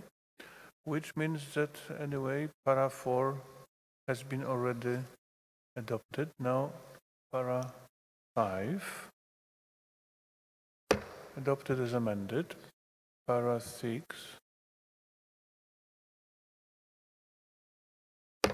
adopted as amended. And Turkey. The floor is yours, Madam. Thank you very much, Mr. Chairperson. Before moving forward, I would like to make a very minor, maybe major remark on this issue. We first of all thank to advisory bodies for this jointly produced report on the issue which is of high importance from the perspective of the Convention. According to the report, we understand that harmonization of reporting and review format will be the next step if the extra budgetary financing is provided. But the draft decision does not refer to any further work on that regard by the advisory bodies. We would welcome if advisory bodies could explain if there's a specific reason for not referring to any work on that regard. And if it is acceptable, we would like to add an additional paragraph to this draft decision in order to provide some further work on this issue. Thank you. Thank you. I understand as paragraph number 8. But now the floor goes to IUCN. The floor is yours. Thanks, Chair. I think we might just ask for a clarification on exactly the work that Turkey would like to see reflected in the decision. I think we've just, if I understand, adopted paragraph 5, where we just wanted to make a comment, and I think it's Jamaica that selected parts of what is in the table in terms of work that we would want to produce. So there's one on harmonization of approaches to mission reports, if I understand, perhaps that's what Turkey's referring to. And we don't have any objection to these matters being mentioned in the decision at all in the way that they are. I just think it's important to note that for some of these items, it is a question of our capacity and the need for resources. So I think you can see that if we needed to organise an extra panel meeting, that's something which has a cost attached to it. So I think Jamaica's language has covered that with the point on feasibility, and there will be no difficulty to add other parts of the document where there's a commitment to do further work, either in a separate paragraph, or I suppose it could be an additional bullet point of point 5. But some of these items, there is essentially a barrier in terms of capacity and cost. That's not the case for the single joint decision, which I think we're now largely doing. But clearly, to have an extra panel meeting in the cycle, that's flights, flights and hotels that mean it can't just be done without tackling the budget need. If Turkey's got language it's going to propose, Mr. Chair, we could comment on that when we see it. Thank you. Thank you. Now, Jamaica, the floor is yours. Thank you, Mr. Chair. I believe the comment was already made by the advisory body. We had deliberately included reference to as far as is feasible, bearing in mind the budget constraints. Thank you. Thank you. So the floor goes back to Turkey. The floor is yours. Thank you very much again, Mr. Chairperson. Then I see the point in that regard, but we would like to add a small minor remark as an additional remark, reporting back to the World Heritage Committee session, to the 43rd session maybe. This issue should be discussed again during the session. Thank you. The concrete recommendation for addition of a subparagraph or some additional remark will be invite and request IUCN or advisory bodies to report back on the progress made on this issue to the 43rd session of the World Heritage Convention Committee in 2019, maybe. Thank you. It shouldn't be maybe, it should be quite precise, Madam. I wonder if we are all of a common acceptance to this additional sub-paragraph. Let's have a look.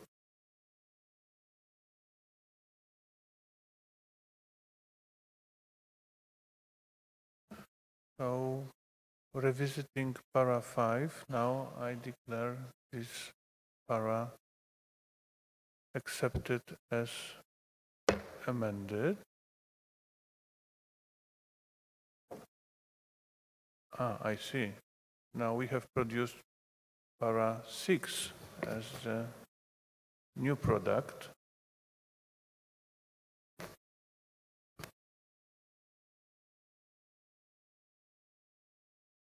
I hope that it gives the satisfaction to you, Madam. Jamaica, the floor is yours. Thank you, Chair. I think we need to be clear on what the issue is. The sentence says to report back on this issue. What is the issue? It is why we do really seek a very precise wording. Madam, could you kindly help us, please? Thank you very much, Mr. Chairperson. My remark was for to see the improvement in this reporting, whether there is a consensus on the agreed single jointly agreed decision. There is a procedural. If there's a procedural improvement in this issue, we would like to just to see if there is some improvement in that regard. That's why we want to see some reports to be submitted to the committee session and to work on it maybe for further studies. Thank you. So let's have a look once again. I wonder if from the perspective of Jamaica, we have now much more precise and concise wording of this subparagraph.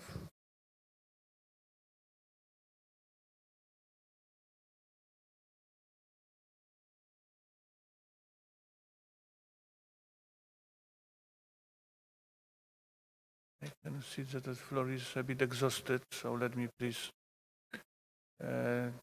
declare this para accepted as amended. Para 7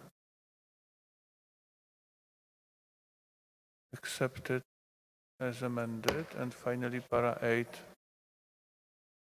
accepted as amended, which means that I declare now the draft decision 41.9b included in point 2 of this very document adopted as amended.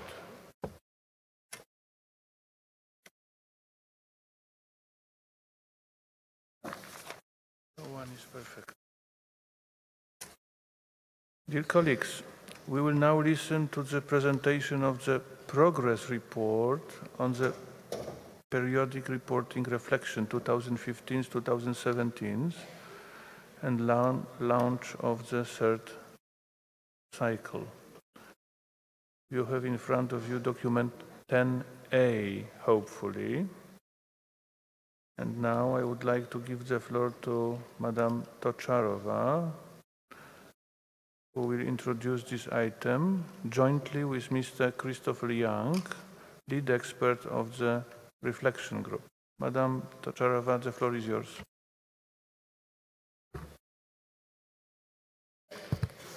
Thank you, Mr. Chair.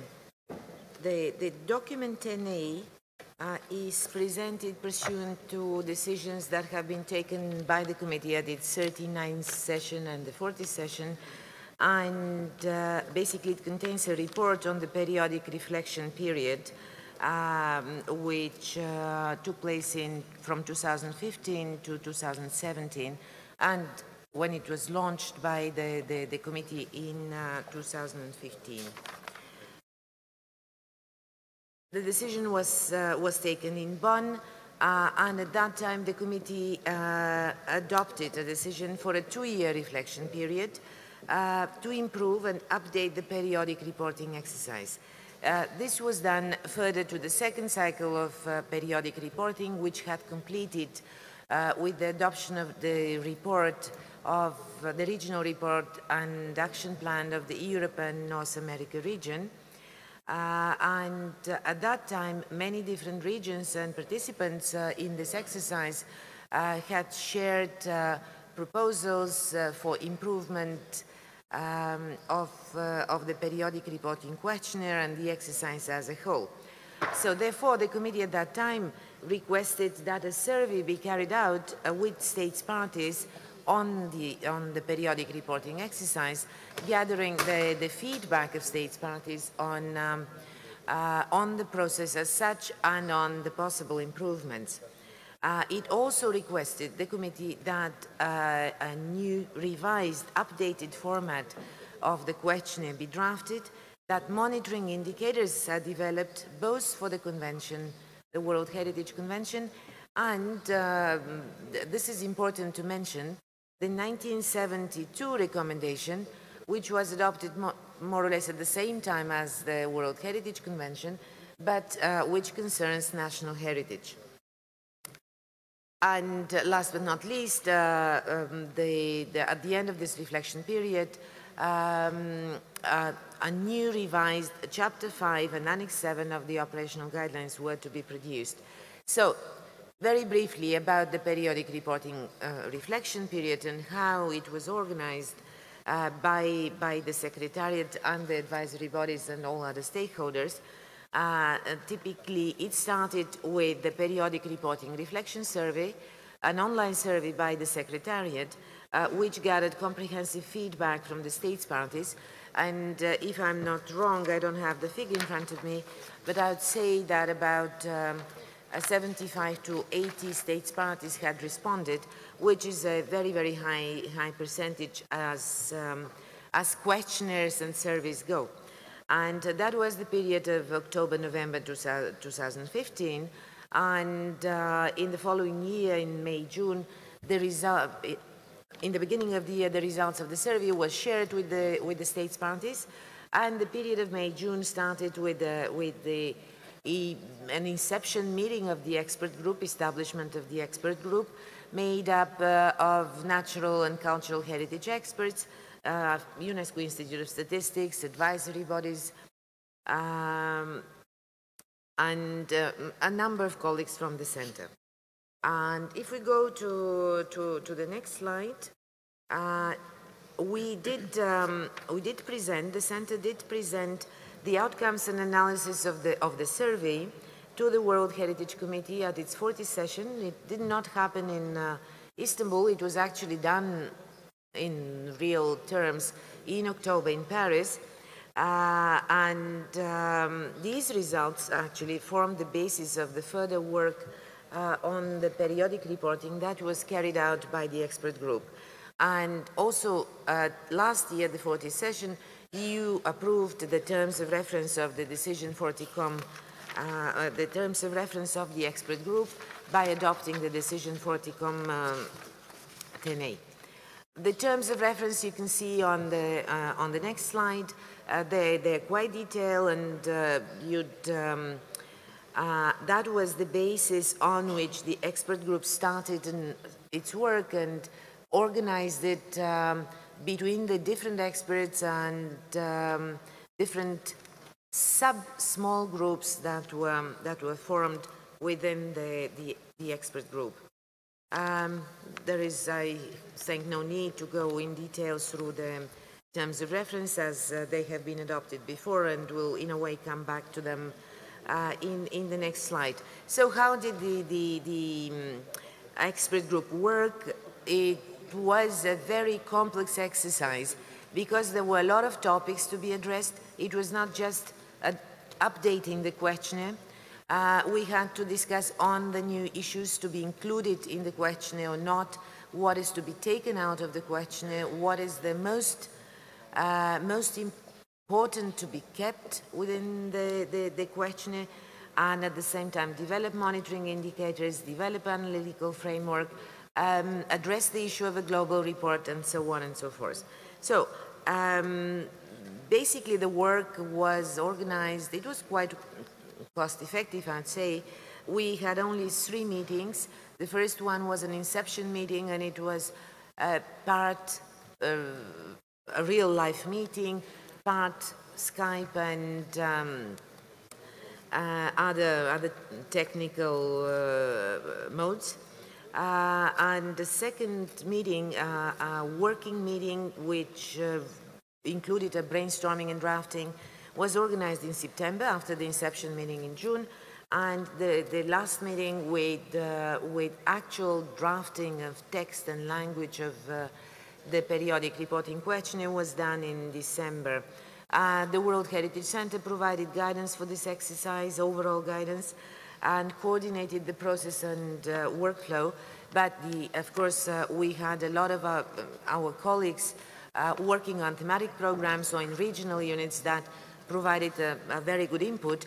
But the bulk of the work was done. The bulk of the work was done by the expert group, which included independent experts and representative of the advisory bodies. As I said, the working methods were innovative and cost-effective. Actually, this exercise cost less, or has cost less so far than what we believe it will, just because a lot of the work was done on UNESTEAM, on the UNESCO tools that are available. A lot of exchanges were done this way. So we divided the work in 6 main task areas, led each by a member of the expert group, who was in charge actually of coordinating the input feedback from the members of the committee. Brainstorming sessions, development of proposals, followed by consultation and wider review within the group was the main working method. It's a really consultative and consultative working method and multi-perspective approach with inputs from, as I said, regional units and thematic programs with an integration of the sustainable development approach by embedding it in the respective chapters and different questions rather than going directly for a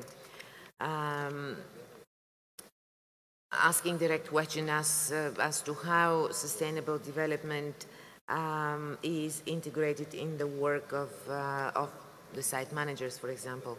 Synergies is one very important issue. We have worked on this, and Mr. Christopher Young, who was the lead and who's the lead expert of the expert group, is certainly going to touch upon this issue much more. We do believe that the synergies and the sustainable development approach, the World Heritage Sustainable Development Policy and the 2030 Agenda were among them the very important substantial issues to be included in the periodic reporting exercise. And as I said, if we go to the next slide, the results will be presented by the results and outcomes of the group and recommendations of the group will be presented by Dr. Christopher Young, with which I would like to pass the floor to him, Mr. Chair. Yes, of course. The floor is yours. Thank you, Mr. Chair. It gives me great pleasure to be able to report on the work of the expert working group and what we've done on periodic reporting overall. I should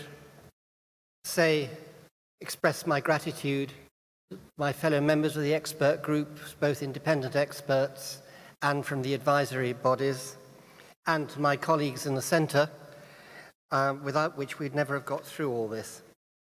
The work, as Petya has said, was organised through 6 tasks, and each of them was carried out by a subgroup made up of members of the expert group. There was quite a lot of overlap in membership, which was actually quite good for ensuring we had a reasonably consistent approach. Have the next slide. Sorry, I've got the next slide. So we analysed the lessons from the second cycle based on the reflection survey. We looked at the questionnaire and so on. We looked at synergies and so forth. We identified monitoring indicators in the analytical framework, which is a new introduction which should make the follow-up and analysis much more effective across the world as a whole. And we spent a lot of time on integrating the sustainable development approach into the questionnaire. And we finished with doing a feasibility study on the Global World Heritage Report. Today, we're asking you, this provided the basis for revising the questionnaire and for the recommendations that you're considering today. I'll deal first mostly with the questionnaire, and then I'll come on after that to evaluation and the sort of follow-up on the questionnaires once they're completed. The next slide, please. The first thing was to analyze the lessons learned, and we used both the reflection survey and the questions at the end of the actual second cycle periodic reporting questionnaire, which asked site managers, as part 2, on the individual sites and focal points, basically how was it for them in doing the response. Because the responses to the forms and the review were produced by different people, particularly on the sites, we got slightly different results from the two sources. The immediate responses obviously had more input from site managers, while the reflection survey was largely the work of national focal points. Another point about the reflection survey is that it may have been skewed to some extent because the rate of response from different regions ranged from 80% down to 12%. So it may mean that the views of one particular region got overrepresented. Generally, the satisfaction levels were reasonably high, and the overall objectives were supported. People wanted the questionnaire to be streamlined, but most state parties also wanted to add new questions as well to cover other topics. And those two objectives are not entirely compatible. There were concerns over how difficult it is how you use the questionnaire for serial or transnational sites. People wanted a more nuanced range of options for reply, which actually means more boxes to tick. There was a lot of focus on the need to improve the web platform, which has happened now.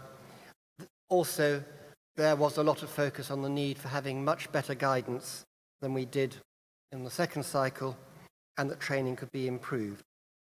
Next, please.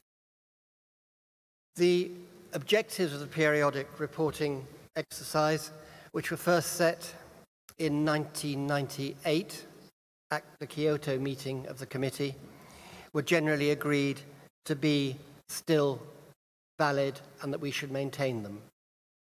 People felt that generally they were being achieved, but the least level of achievement was recorded for the last one about their effectiveness for developing regional cooperation and exchange of information and experience. Next, please.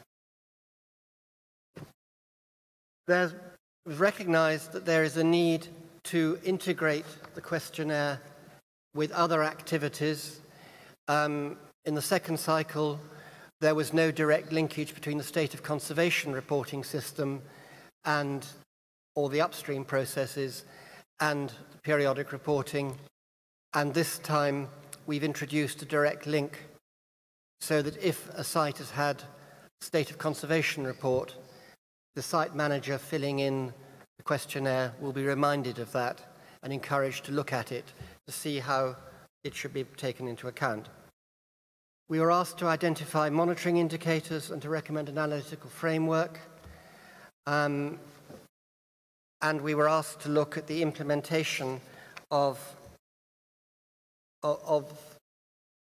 we were asked to include in the questionnaire questions on how individual state parties and properties were implementing policy decisions taken by the World Heritage Committee over about the last decade. So the sustainable development perspective, capacity development strategy, disaster risk management and climate change were the main ones. Synergies are important, and trying to make the whole thing more user-friendly is important. Next, please.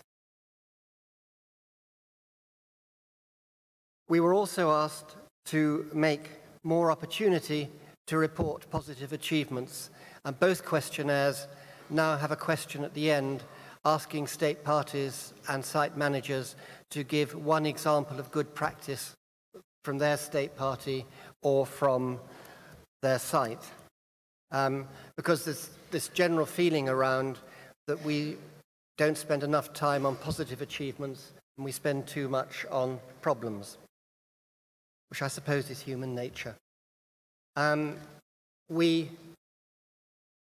recognized that there was a gap in the questionnaire in that there is a lot of questions on factors which affect a site and may damage it or improve it. There were less questions on the actual, how the attributes of outstanding universal value were affected by those factors. Also, although in the second cycle, states parties were asked to identify the attributes of OUV for their sites, very few on the whole did so.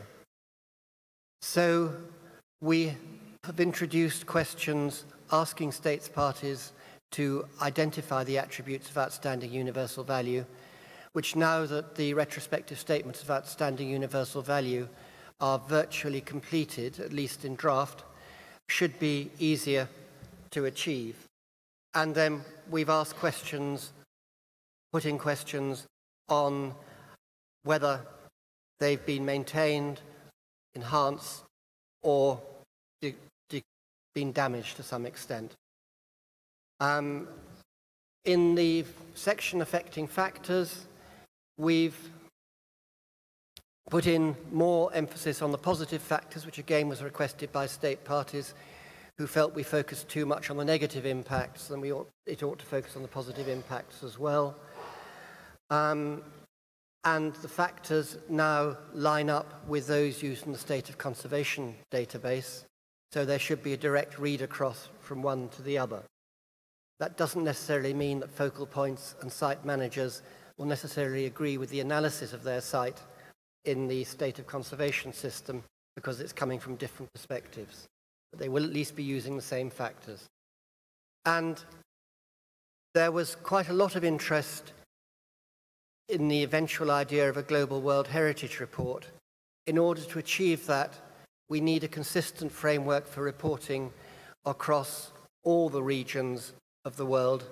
And in the second cycle, and indeed in the first cycle before that, they all reported independently, which means that trying to pull lessons out across the world as a whole can be quite difficult, unless you go back to the original questionnaires. And that can be even more difficult. And so we recommend that there is a need for a periodic reporting coordinator within the World Heritage Centre to ensure a consistent approach, working with the regional units there. But generally, we also recommended that the process needs to be led basically by the state parties because it's your reporting process, it's your opportunity to say what you think. And it's also your opportunity to identify what follow-up action you want in each region. Next, please. Right, looking in more detail at some of the conclusions, one of the things we were asked to do was to look at the synergies with other conservation instruments. We had to pick which ones we were going to include, since if you make a total list, it goes on forever. And the form would have also gone on forever, which was not something we were trying to achieve. So for the natural side, we picked the conventions of the biodiversity liaison group, of which there are 6, which you can see on the screen.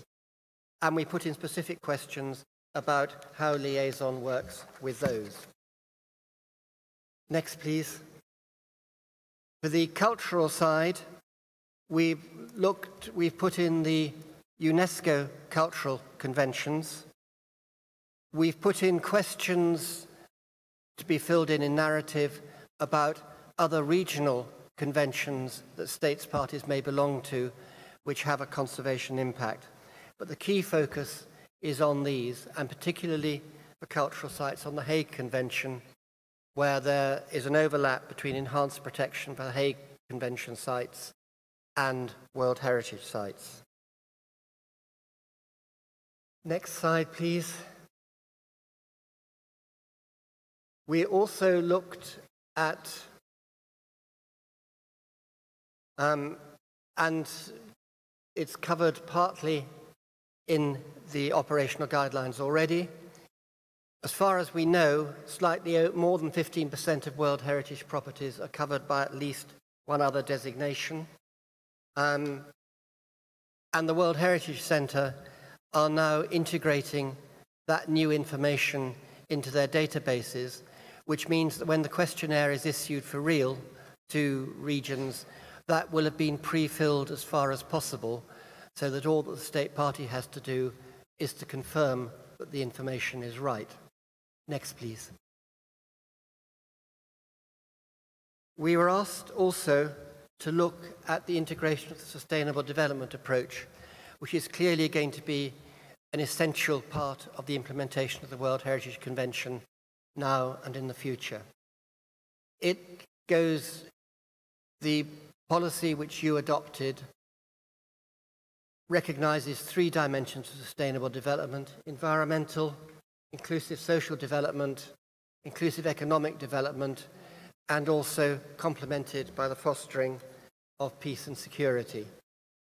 And data to be gathered which affects that, and this shows the overlap between all these things, includes climate change, disaster risk management, sustainable tourism, conflict, fostering of peace and security, gender equality, which is a primary UNESCO objective, and the participation of specific groups.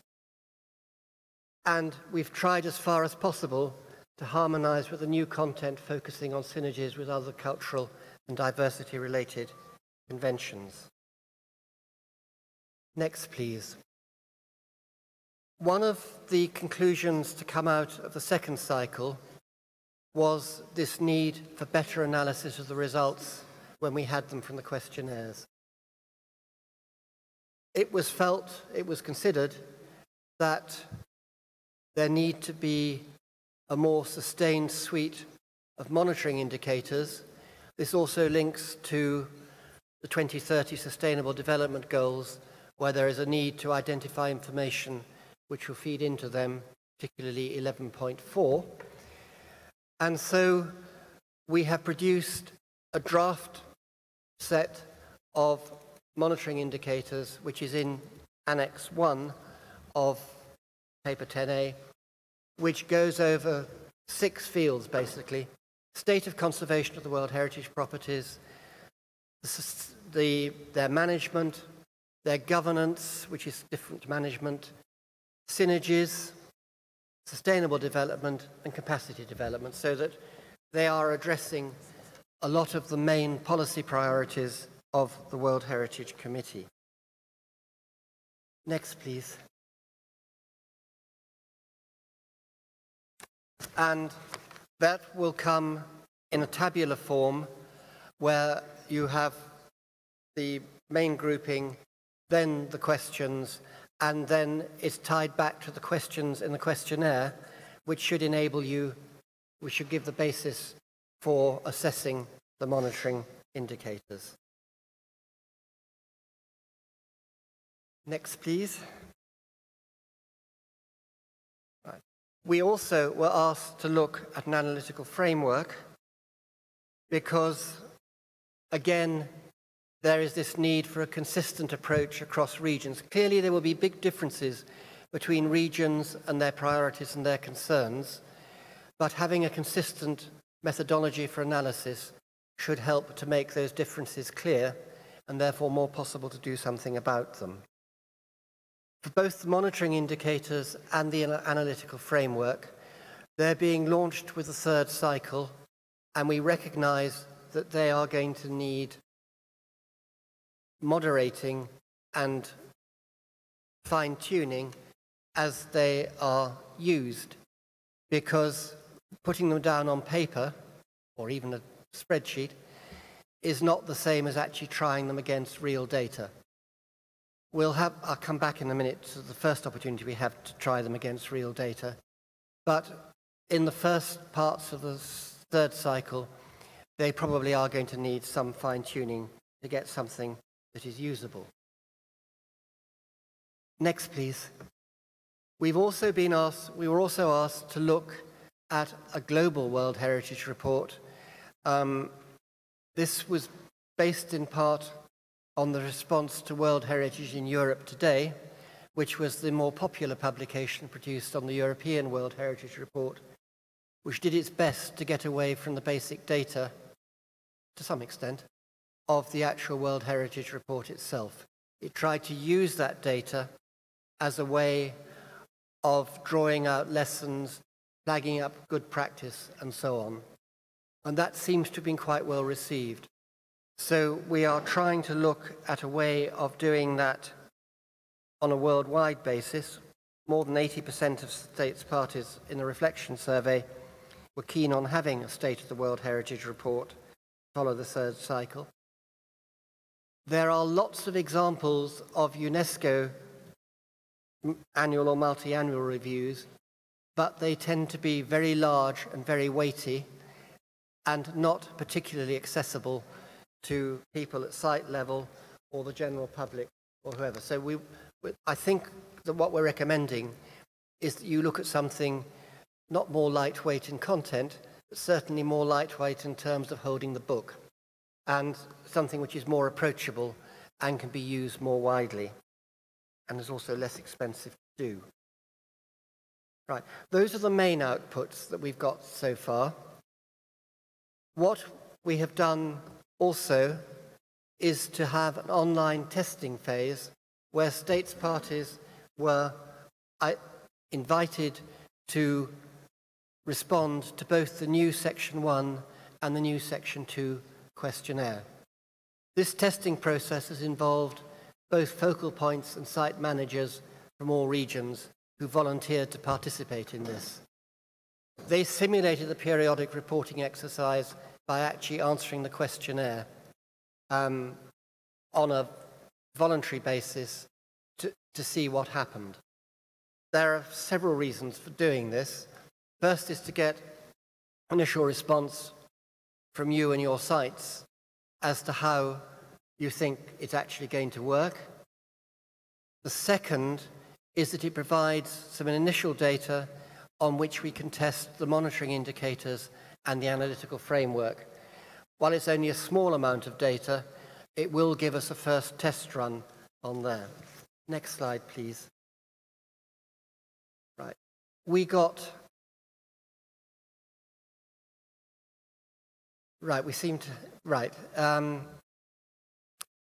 we got 80% of the properties tested were cultural, 12% natural, and 8% mixed.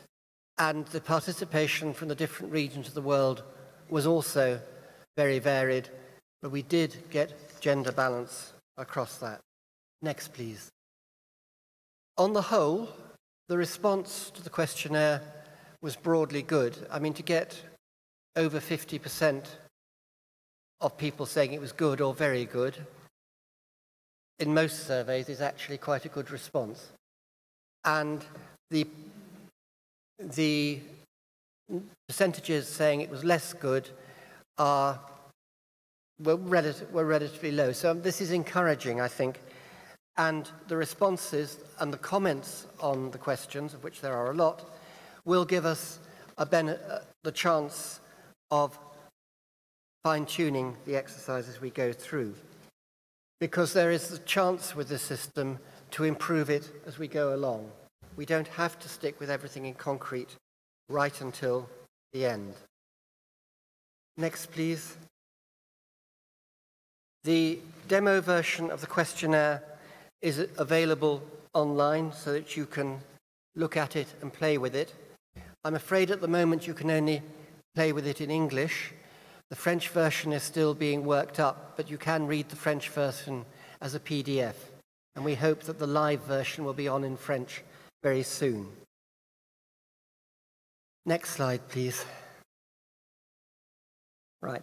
So you're being asked at this meeting to launch the third cycle of periodic reporting, even though the practical issue of the questionnaires won't happen until next year, because that gives time to fine-tune on the basis of the testing phase and so on. Next, please.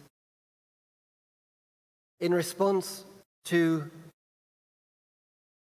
our principal recommendations are that there needs to be more guidance, a reinforced and sustainable suite of guidance and training tools.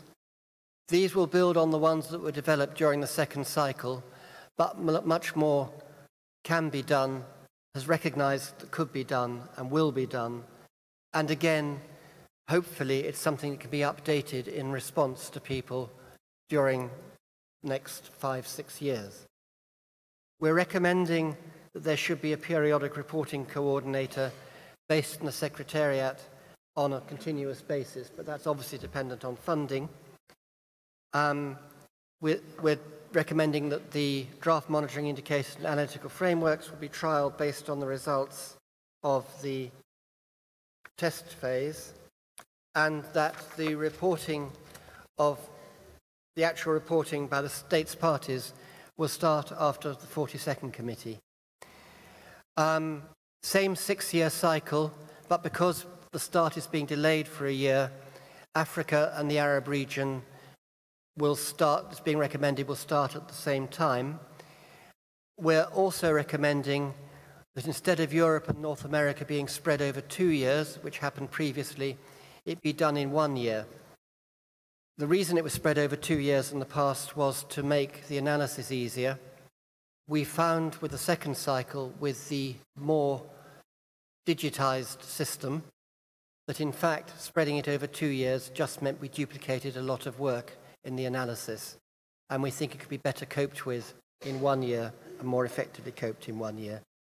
That would bring the actual reporting cycle down to 5 years in a normal cycle, giving the 6th year for review, and that would mean that the 6-year cycle of periodic reporting would actually really happen in 6 years as opposed to 8, which is what it's taken so far, because we've spent quite a long time reviewing it. And finally, I think, next please, we were asked to produce draft recommendations for the revisions of Chapter 5 and Annex 7 of the operational guidelines, which you'll come back to this afternoon when the chair of the working group on the operational guidelines will present the results of that exercise. The text of Chapter 5 was almost old enough to be inscribed itself as a piece of intangible heritage, since it was introduced into the operational guidelines in 1998, which incidentally was the first year I attended the World Heritage Committee. Not that that has any relevance to anything. And it wasn't changed in the last big revision in 2005, because at that point we were completing the first cycle and we hadn't worked out how to revise the questionnaire. But now it is time to do so, and we're producing, and you will have the draft Chapter 5 and Annex 7, which is the format, this afternoon. We have done our best to draft it in a way which doesn't require it to be altered every time the questionnaire gets changed.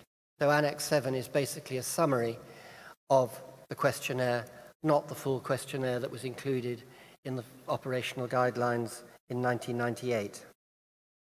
And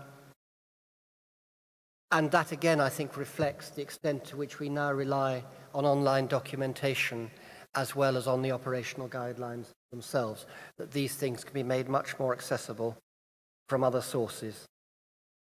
The 4 objectives of periodic reporting, as I said, will remain the same, and I've gone through the various changes. Next slide, please. So, that is a very brief summary of a lot of work resulting in a lot of work in the future for the states parties. But I think that periodic reporting has all sorts of benefits. My own experience as a national focal point and as a site manager is that doing periodic reporting was very good for reminding my site managers and me of the actual conditions of our sites. Having to take that step back and look was very good. This time, with the various new processes being introduced and integrated into the questionnaire, the periodic reporting questionnaire becomes a two-way thing, because it's actually also a capacity development tool, because site managers will be able or will need to work through things like the sustainability development perspective, and it will help them to understand what the committee are wanting them to do. And I think there is scope for states parties and for regions to make much more use of the periodic reporting system, particularly as it's now been revised, to develop regional action plans and national action plans in the future. The data is of use not just to the World Heritage Centre, the advisory bodies and the committee. It should be of use to you as states parties and as World Heritage properties. So I commend it to you. Thank you. Thank you. Before I will ask for the comments from the room, I'm passing the floor to advisory bodies just for a while. It is 1:45. Be as concise as it is possible at this very moment, please. ICOMOS, ICROM, IUCN, if needed. Thank you, Mr. Chair. ICOMOS and ICROM decided for a joint statement and would like first to thank the World Heritage Center for the opportunity to work, to be part of this working group. It has been the periodic reporting reflection exercise and the work that has been set up, a very good opportunity for fruitful joint reflection and exchanges among the advisory bodies, the World Heritage Centers, and representatives of other units from the UNESCO. Through an operational approach, the goal was to revise the questionnaire.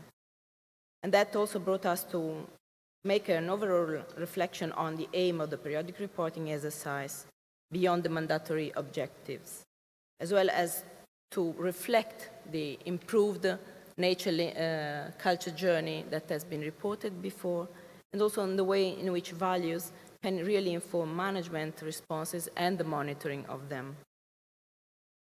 Periodic reporting responds certainly to the need for updating the international community and the society on the progress being made in the implementation of the World Heritage Convention and on the health of the World Heritage properties and their management system.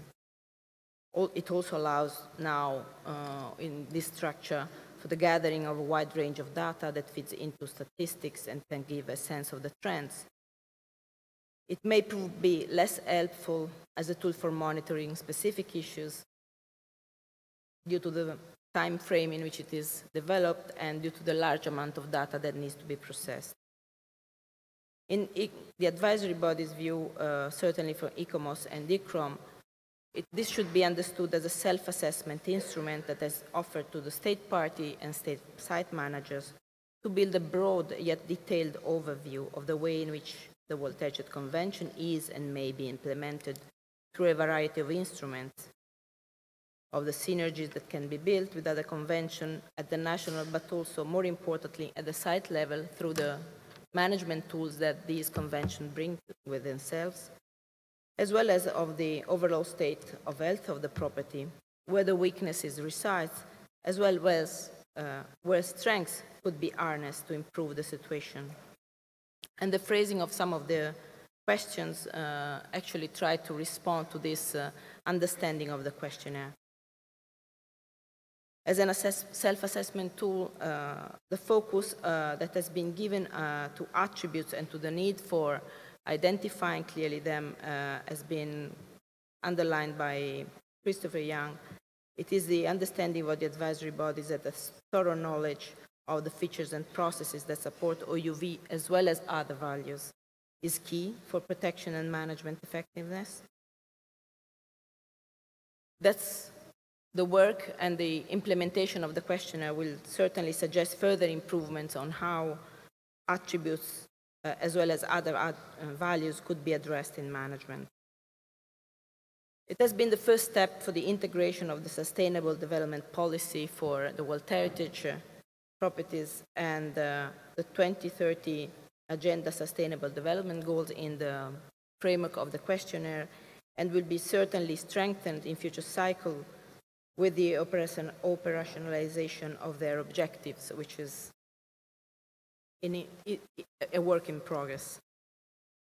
As an self-assessment instrument, in ICOMOS and ICROM's views, the most fruitful way to use the periodic reporting exercise and the questionnaire is that it is appropriated by the state parties and by the site manager throughout the process, and well before the actual exercise starts, favoring a shared understanding of the rationale, of the objectives, type and level of information which is sought, in order to harness the most long-term result from this exercise, which is time-consuming and so needs to leave some long-term lesson learned. And if the site manager forum experience is planned to continue, it is the opinion of ICOMOS and ICROM that it can represent a powerful platform for capacity sharing and exchange, also for the periodic reporting exercise. Thank you, Mr. Chair. Thank you. I wonder if IUCN wishes to take the floor. Thank you, Chair. The floor is yours. IUCN expresses its appreciation to the World Heritage Centre for the opportunity to be a participating member of the Periodic Reporting Reflection Expert Group and for the collegiate and constructive work of the group over the past 2 years. We note that the content of the new questionnaire and the proposed new process for analysis and use of the data has greatly improved since the last cycle. The integration of cross-disciplinary elements in the questionnaire, such as synergies with other cultural and biodiversity-related conventions, gender balance and equity, and alignment with the 2030 Sustainable Development Agenda, means we have a reporting instrument reflective of its time. The introduction of monitoring indicators is an important step forward for enabling the committee to track, in a systematic manner, whether and how the objectives of periodic reporting are being met. We also note that the revised questionnaire now aligns itself more closely with efforts being undertaken by the IUCN World Heritage Outlook, which complements the work of periodic reporting. The IUCN World Heritage Outlook is the first global assessment of natural world heritage, with a global update due in late 2017. In the future, we look forward to both initiatives serving as valuable sources of reference for one another, together building a more complete picture of the conservation prospects of natural world heritage sites. Finally, we support the development of a Global World Heritage Report, taking note that the feasibility study presented in Report 10A is a preliminary outline, and recommend the committee continue to seek input in the development of concrete proposals for the report in the future. Thank you, Chair. Thank you. So now, thank you very much indeed. We are really enriched. And now, if there are any comments from the room, the floor is open. The United Republic of Tanzania, the floor is yours. Thank you, Chair. Tanzania delegation notes and appreciates that the World Heritage and the Sustainable Development has been harmonized in the periodic reporting, where the fundamental indicators of environment, social aspects, peace and security, and economic development will be evaluated. This, to our delegation, is a very commendable achievement towards the right direction for the benefits of the communities within or without the World Heritage properties. Chair, on the launching of the next cycle of periodical reporting, why it is recommended that the 6-year cycle starts with the Arab region and the African region undertaking the cycle simultaneously in 2018-2019. Tanzania delegation do appreciate and sympathize and agrees with this situation. However, considering the number of state parties in Africa and the challenges facing the region in terms of experts, working tools, and administrative processes, Tanzania delegation strongly recommends to separate this undertaking between Arab states and the African regions because of the difficulties that might happen when it is done simultaneously. Thank you, Chair. Thank you. Finland, the floor is yours. Thank you, Chair. Finland welcomes the results of the periodic reporting reflection expert group. We also have in mind the very positive feedback of most member states in 2015, as there was a survey on the importance of the periodic reporting process as a tool. The new questionnaire, based on user-friendliness and wider view on synergies between other related conventions, give us better possibilities to gather relevant information that can be processed, analyzed, and compiled for the benefit of all countries. We welcome that the aspects related to the Agenda 2030 and gender equality will be taken into account in this work. The idea of having an attribute-driven conservation approach is also a welcome step, because the great diversity of the sites and their specific OUVs need to be reflected in a due manner in the report.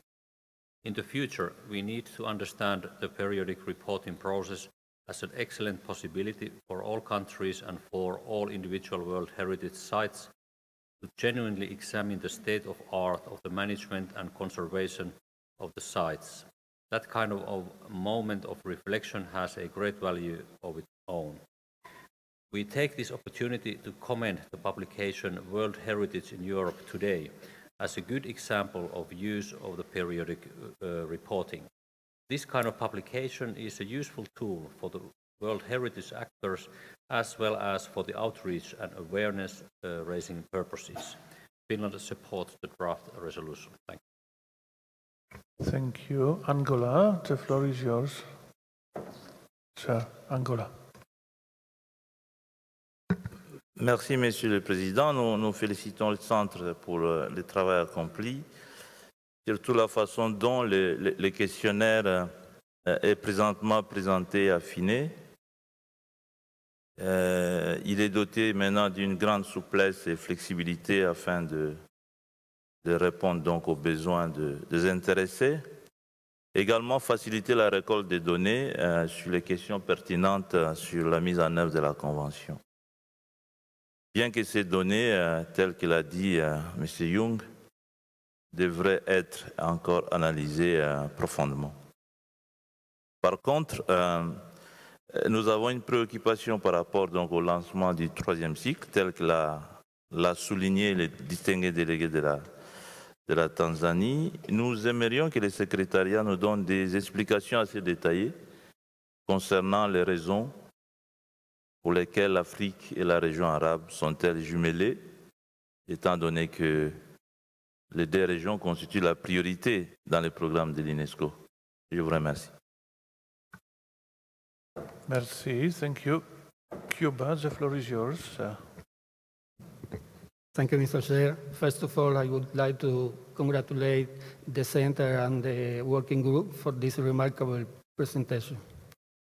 According to the procedure of the periodic reporting process, the main actors are the focal points and the site manager. On this regard, I would like to ask to the working group if they have thought about the possibility to give more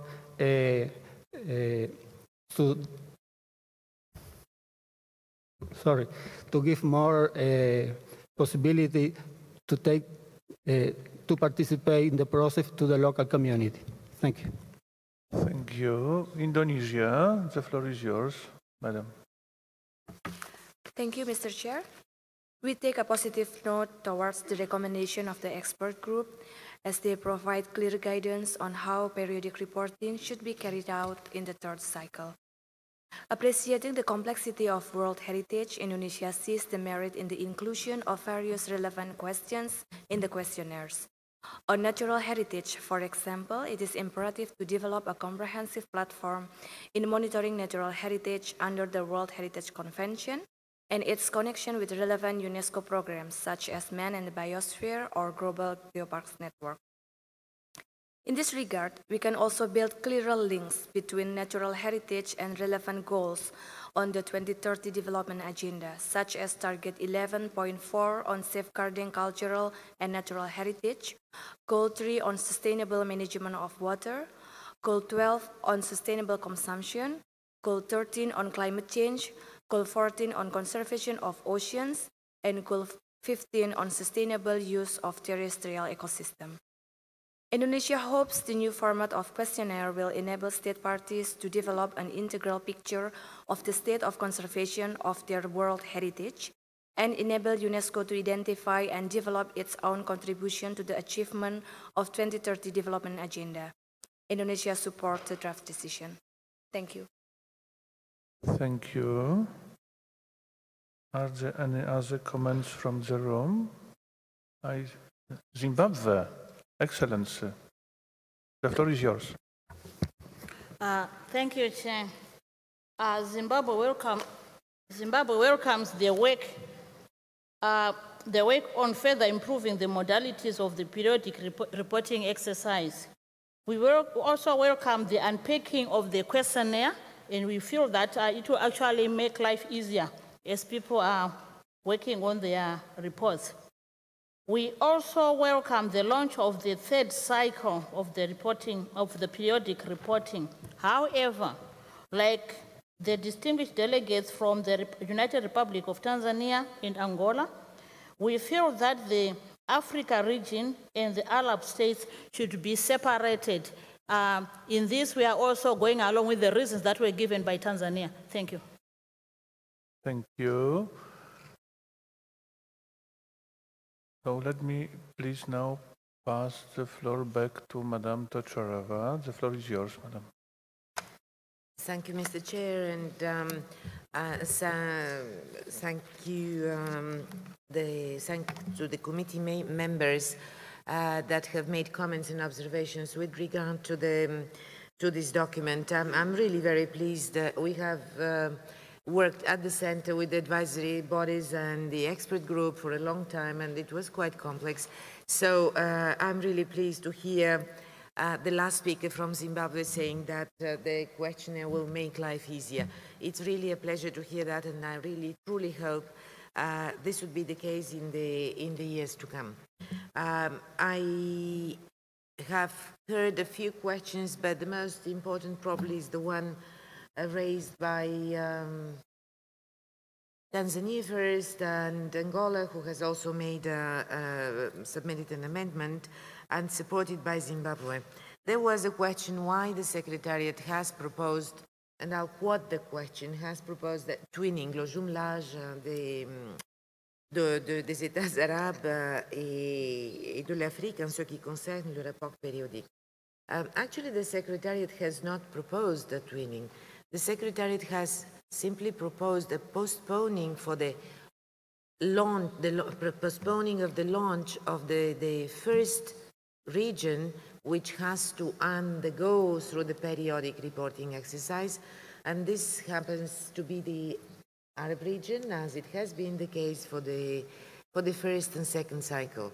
The reason for not being able to start the process right now, immediately after this committee, at the end of the summer, is the fact that the question is still very brand new, and further guidance needs to be developed, because guidance is absolutely needed for the states parties and for the regions to better prepare themselves for this exercise, and actually to make this exercise more useful for the states parties themselves and for the World Heritage statutory processes as a general rule.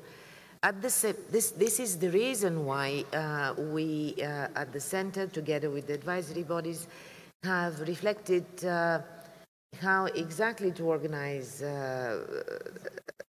this launch, and have decided to propose a postponing of the cycle for the Arab region.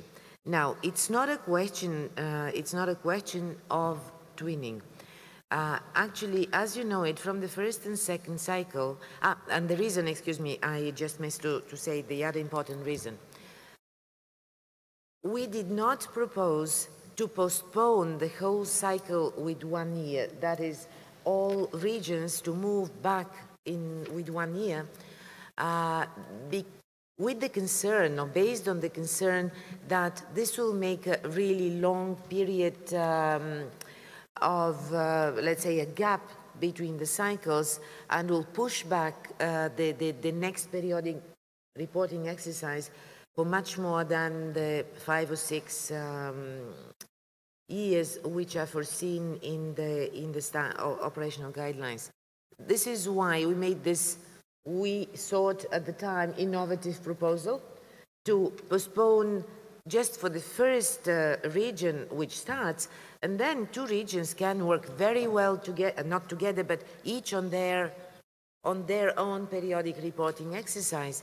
We don't see it at the Secretariat or with the advisory bodies as any clash of interests or as any precedence of one region over the other, because what has been suggested is actually that states parties and focal points take this exercise as a state party driven exercise. What the Secretariat will do and what we asked to do is to provide coordination, to facilitate, to produce guidance, but not really us implement the exercise, the periodic reporting exercise for each of the regions. So in our view, this can very well happen in parallel in 2 different regions at the same time, without this being overlapping or without somebody stepping on the feet of somebody else. But of course, it is up to you states parties to decide how you wish to proceed. You just need to bear in mind that if we do not have 2 regions at the same time, it will mean pushing back the whole cycle with 1 more year. So this is the rationale of the proposal of the Secretariat. Thank you very much. Thank you, Madam.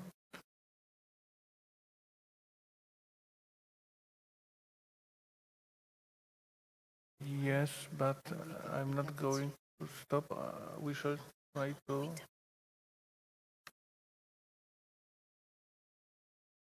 Yes, but I do hope that we shall still continue for a while to finish with this very item. We now turn to draft decision 41.10a, which is contained in the document you have in front of you under point A. And before doing so, I would like to ask the rapporteur if he received any proposals for amendment regarding this draft decision. Mr. Juma, the floor is yours. Thank you, Mr. Chairman. Yes, we have an amendment which is proposed by distinguished delegates of Angola in paragraph 12. As you can see, we have a draft of paragraph 14 paragraph. 11 paragraph, the first 11 paragraph has not been altered. That paragraph 12, there's a slight addition by distinguished delegate of Angola, as he nicely explained it. Paragraph 13 and paragraph 14, they are intact. I'm not going to read it, Mr. Chairman, so that you can have more time. Distinguished delegate. Thank you.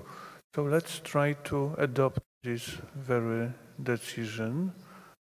Can I kindly ask to roll it up, please?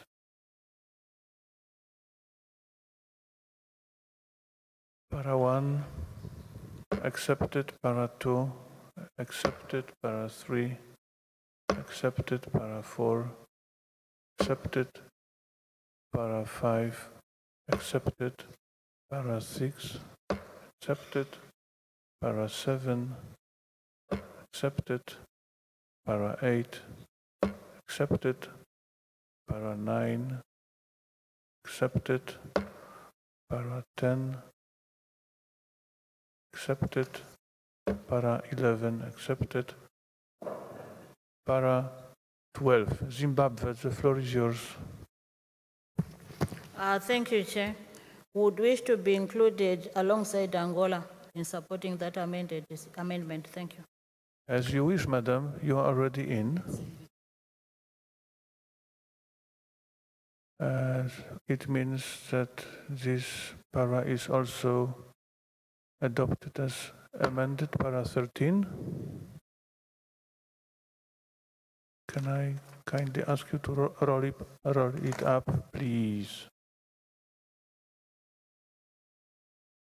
Accepted, and para 14 accepted. Namely, I would like to declare the decision 41 Com 10A adopted as amended. And it means that it is the very end of this morning session. If there are announcements, the floor goes to Madam Tocharova. The floor is yours. Thank you, Mr. Chair. Very brief announcement of one side event. This is a premiere during this session, just one side event.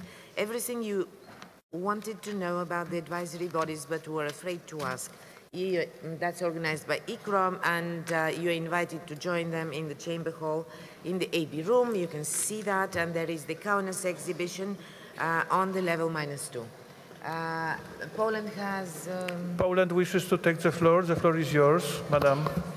Thank you, Mr. Chair. We also have an announcement, if we may. Yes, please go ahead. But let's wait at 3 o'clock. Thank you. We pushed back this moment as much as we can, but the end of the session is coming. So we kindly invite you for the closing ceremony, which will take place tomorrow on the 11th of July in the Museum of Municipal Engineering in Kazimierz, which is a district of Krakow. The celebrations start at 7:30 and may last till, as we say, the white morning.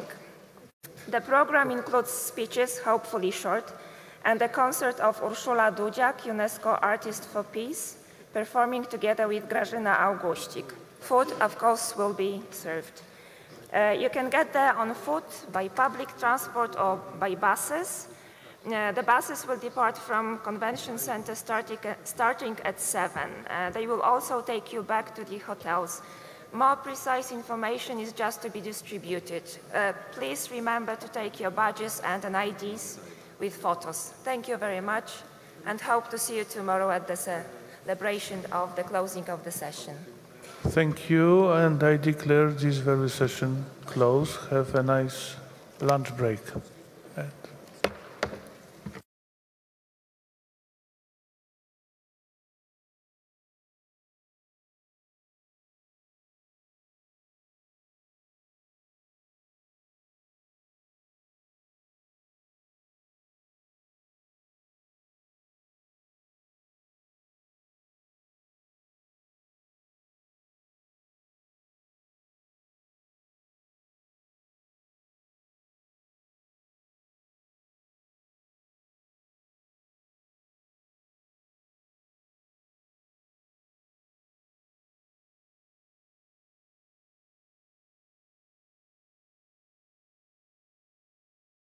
Excuse me, for those of you who are interested in the advisory body side event, it's actually at 2 o'clock, not at 1 o'clock. So it's at 2 p.m. in the advisory body room, and ICOMOS and IUCN and ICROM will all be there to take your questions. But 2 o'clock, not 1 o'clock. Thank you.